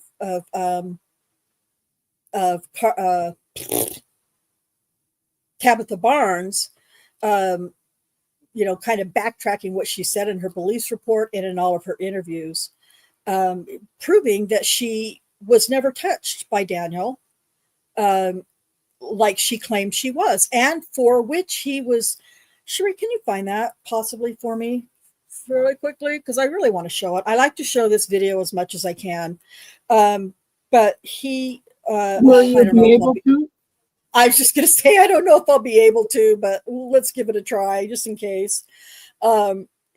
Maybe because it's my own, I don't know. If not, we'll just put it in the chat and you go back and watch it. It's about 8 minutes long. But in this particular video, Tabitha Barnes, in a deposition that she gave for the civil trial, she said, he didn't touch me. He didn't touch me. He didn't touch me. And the city attorney, who I mentioned before, Dick Smith, says, he's like going back to the police report and stuff. And he's going, well, right here, you said, X amount of times that he touched your, and she lied about it somewhere. And he says, well, paraphrasing, if he didn't touch you, don't you think that this is kind of unfair to be, accusing him of something he didn't do? And she's like, no, no, it's fine. It's okay. So she didn't say those words again, but again, it's just, that's how it kind of comes out. So that was during the depositions before they dropped their civil suit against everybody else. Circling back to the thing about the I wanted to talk. What were we talking about just before? It's time for me to be done because I can't remember anything now. Oh well, it was really important though. Even though I forgot, it was really important. I promise. So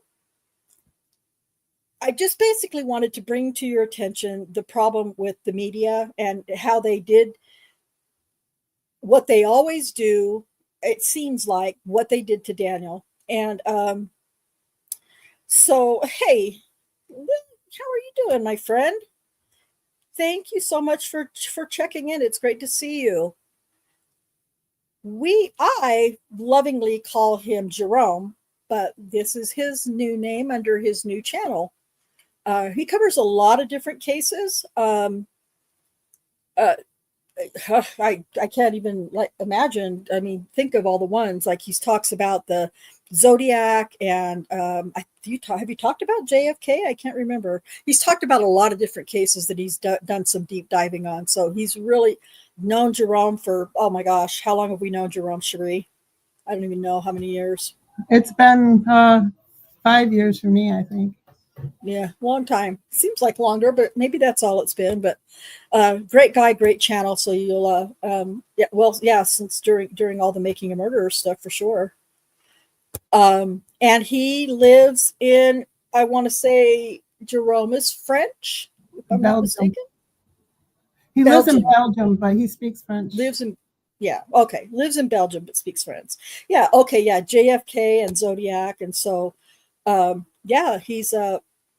he's done a lot of research and investigation in some of these cases. So thank you for popping in. Anyway, I wish I could. Yeah, so check out that link because I'm pretty sure I'm not going to be able to play it for whatever reason. You're welcome. Thank you. Check out this video. It's like I said, it's only 8 minutes long, but it should give you a small idea of just a little bit of the corruption and just a little bit of the audacity from just one accuser. So, anyway, I just, I wanted to talk about the media and how they are just unfair. I hate using this word. I've always hated this word because it makes me feel like I sound like a child, but it's just unfair. It's unfair what they've done to Daniel. The way it's presented is that there's no presumption of innocence, Right. And in reality, that seems to be the way it is anyway. But, it's supposed to be there, until they're convicted. Right. What is that? What do we call it, Cherie? It's due process, right? Yeah. We get, there's an accusation of some kind, then an investigation, once it's reported to law enforcement, it gets investigated, and law enforcement or detectives determine that there's enough evidence to file against this alleged accused person. Go ahead, Cherie. Oh, I'm sorry. I was typing. Oh no, you're okay. I thought you were good. And then you have you have your bond hearing. You have all your how many ever dozens of hearings that you have. Then you get to a point where you have a preliminary hearing or a pretrial hearing, and then you have a trial, and then notice and an opportunity. Let me just put that there. Notice and an opportunity to be heard before a conviction, but also before the trial. You get to be heard, in an interview of some type, I would imagine, usually, if possible. Yeah, it seems like it's in the media, usually you only get the prosecutor's side of things. You don't hear much from the defense, although have been a couple of cases recently where the defense was able to get some of their side out, like the Delphi case and Karen Reed. Right. Yeah, that's true. At any rate, yeah, you get an opportunity to be heard, and you have the presumption of innocence. Now, this has been talked about many places that I've heard and seen over the years, but it's not a constitutional right to be presumed innocent, but it is a presumption of innocence that has been a part of our legal system for I don't know, since the beginning. I don't know, but I know for at least as long as I've been alive and as long as Daniel's been alive, and way hundreds of years before, you've had the presumption of innocence when you go into trial. And I don't see that happen a lot anymore at all, honestly, in a lot of cases. But it certainly didn't happen for Daniel. I remember, I think it was Paul Capaldi said one time in one of his videos way back that in the old days in the United Kingdom, or that area anyway, which is where a lot of our justice system was adopted Law, from. yeah. But like you would, be, I'm sorry, I'm drawing a blank. You would be like executed on Tuesday, and then your trial would be on Thursday. I think he was exaggerating, but yeah, no opportunity to be heard. Right. So we changed when we took those common law from the UK to America with us. That changed, fortunately, and but it's certainly not a lot of it anymore. I just don't see a lot of presumption of innocence in almost any case that I become, not involved in, but, pay attention to. And that includes, Corey Richens. She's coming up to trial. I think her trial is in May of 2025 or April 2025. And I've seen a lot of the evidence against her. I've heard a lot of evidence against her. But I'm still, I want to pay attention to that, just like I did with Karen Reed. I didn't know jack shit about the Karen Reed case. until I started watching the trial every day of the trial, day by day by day by day, because I didn't want to have a predetermined idea in my mind of whether she was guilty or innocent. So I didn't watch any information on it. In fact, I wasn't even interested in it because all I was seeing was Karen Reed, Karen Reed, Karen. And I was like, oh my God, this is insane. And then by the time trial rolled around, in fact, a few days into the trial, I thought, man, this sounds like a pretty big deal. So I went back and watched the days that I missed. And then I stayed current with the trial as it went along. And this is a horrible case to use as an example, but it was just, I don't know. It was, they just had really bad witnesses. The state had horrible witnesses, or, they were horrible. They had bad facts too, though, in my opinion. Huh? They had bad facts too. Yes. If you know what I mean. It was just like, it was so hard for me to keep my mind of innocent until proven guilty throughout that trial. The more it went on, the more I was like, there's no way this girl's guilty of this. There's no way. After I would listen to another witness, no way she did this, so it's a bad example, I guess. But anyway, all I can say is that we have the right to be heard before we are judged and convicted and sent off to prison, about, about a crime that we've been accused of committing. So, Jerome, we love you. Thank you so much. You're the real deal too. Jerome doesn't mess around. He's pretty legit. It is so awesome to see you.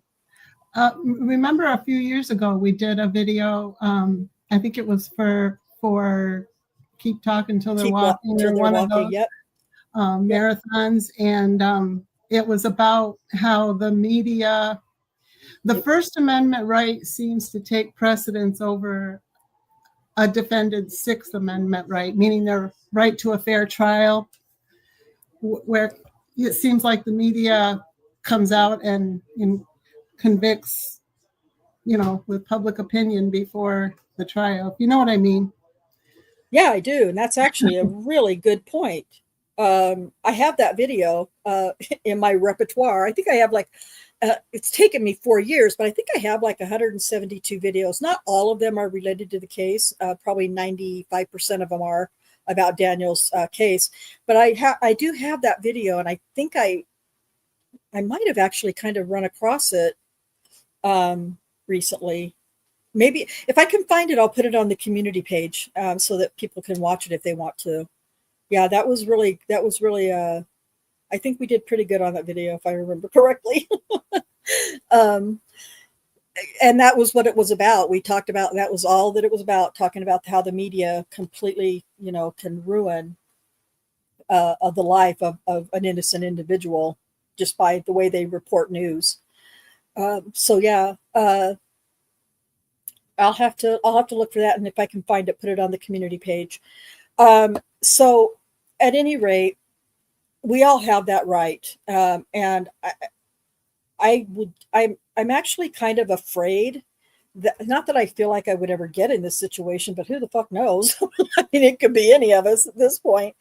But I kind of it makes me a little afraid of getting, finding myself in a situation where I'm accused of doing something that I didn't do, and then moving on and trying to go through that process, go through the due process, and would I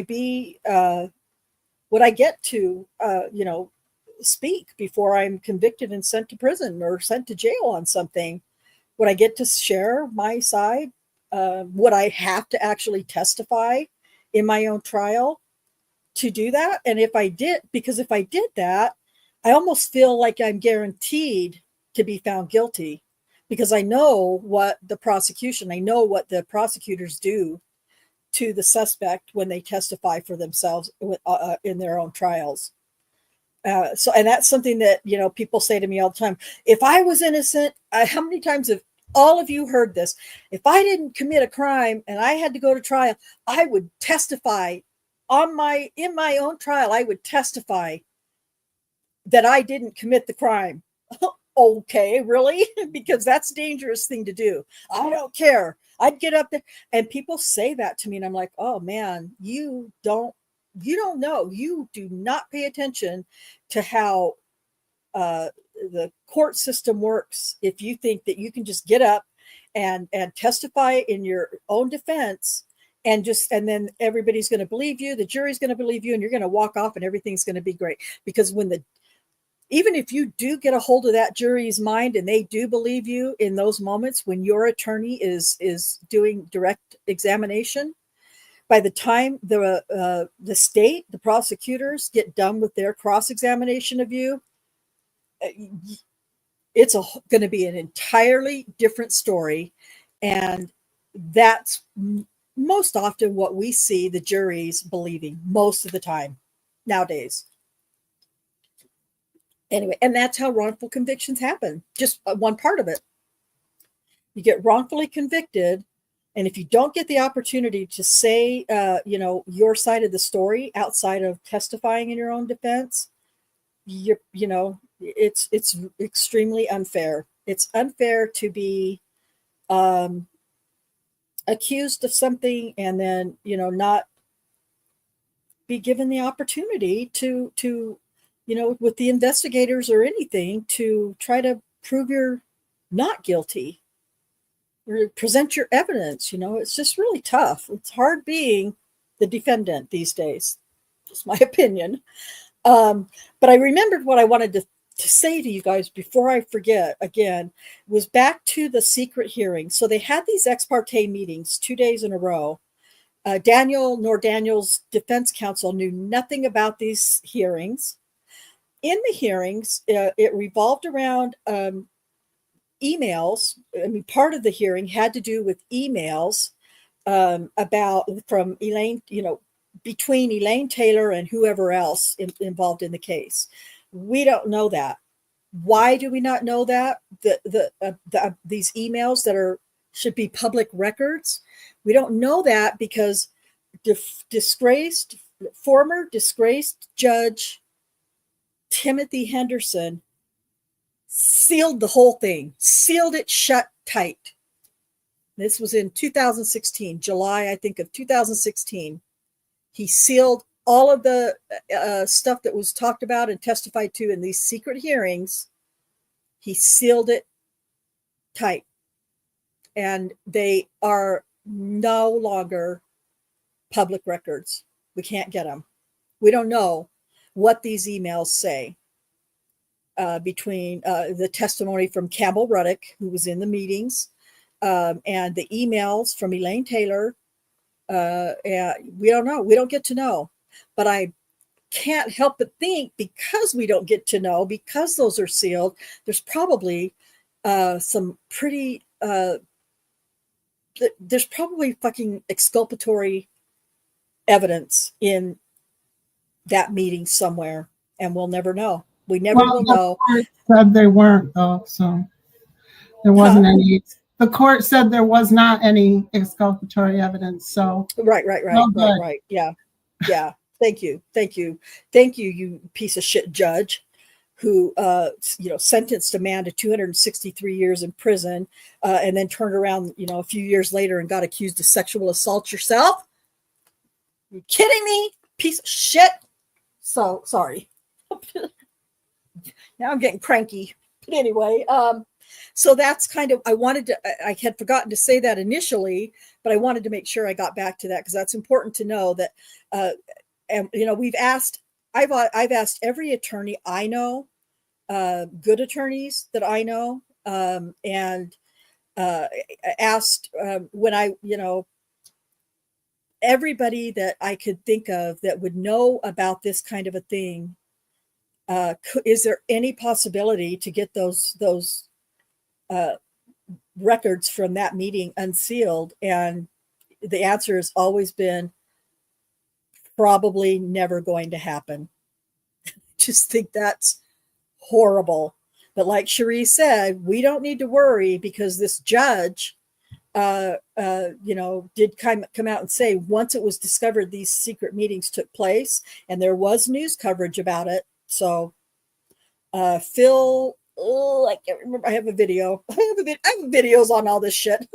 But he did he was doing a report on it. Phil, Collins comes to mind, but who? Phil Collins comes to mind, but no, well, he's an excellent singer and drummer, but it wasn't him. But sorry. Yeah, Collins is probably Phil Collins or Phil Hartman. Those are the first two names that would come to mind, but it wasn't those. Anyway, he did really do some, pretty good work on this. Once it was discovered about these secret hearings had taken place and it was outed by the media, otherwise we would have probably never known about the secret ex parte illegal hearings that were had that would not have had any exculpatory information in them for Daniel anyway. Oh, the sarcasm's getting really deep. So anyway, I don't know that this was only supposed to be about the media and how they can ruin a person's life. It's impossible to talk about one thing in Daniel's case without getting, going off the rails into other parts of it. So I apologize for taking that long or this long. Cherie has dropped several links in the chat for you to check. Because Scooby the dog, my friend, how are you? I've missed you. It is so great to see you here. Thank you. At any rate,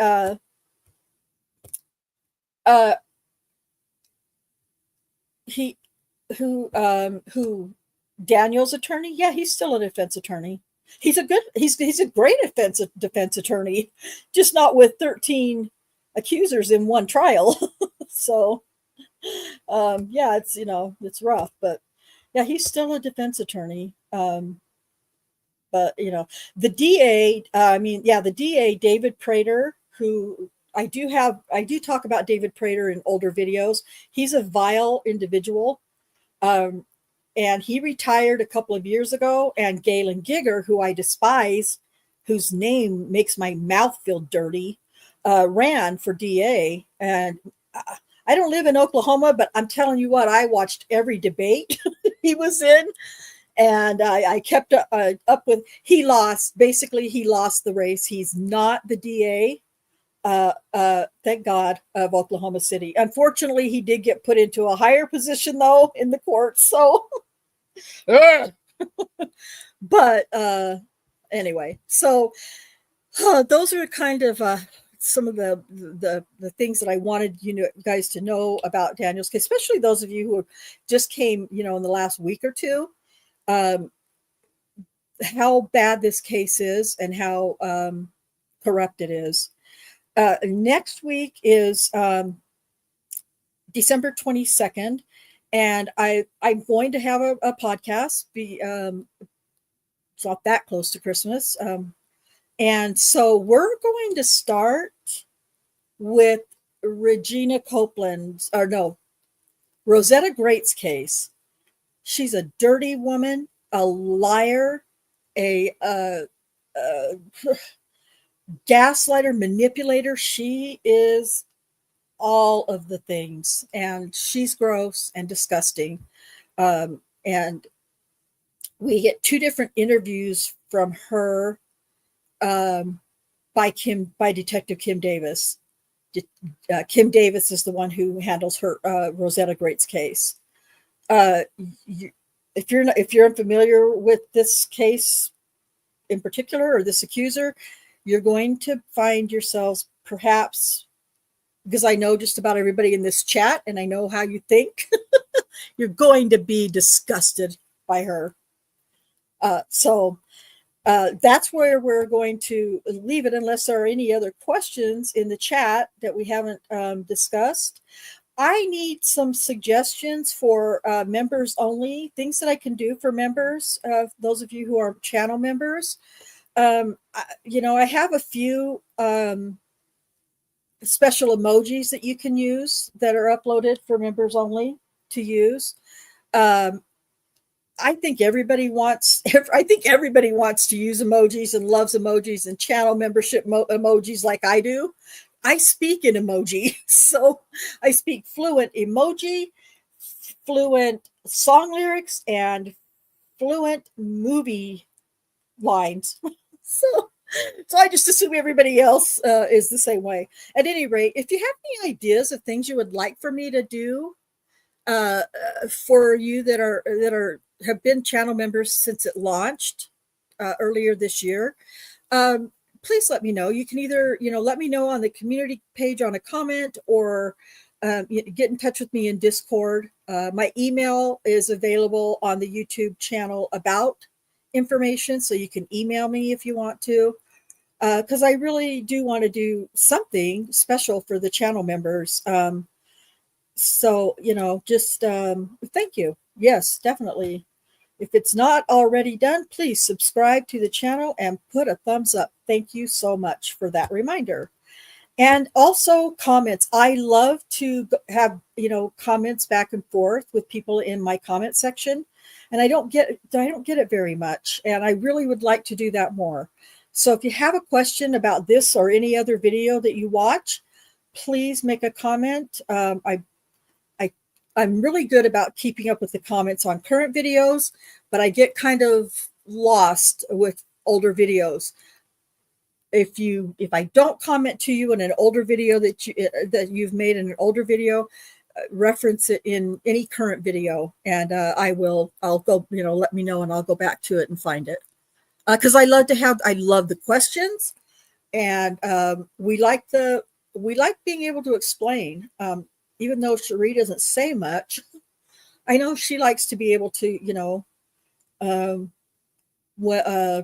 explain parts too that are need explanation from time to time. So, Cherie, anything else? No, I think you covered it well. I think I would like to try it again sometime when we can show some of the videos. Yeah, the listeners would like that.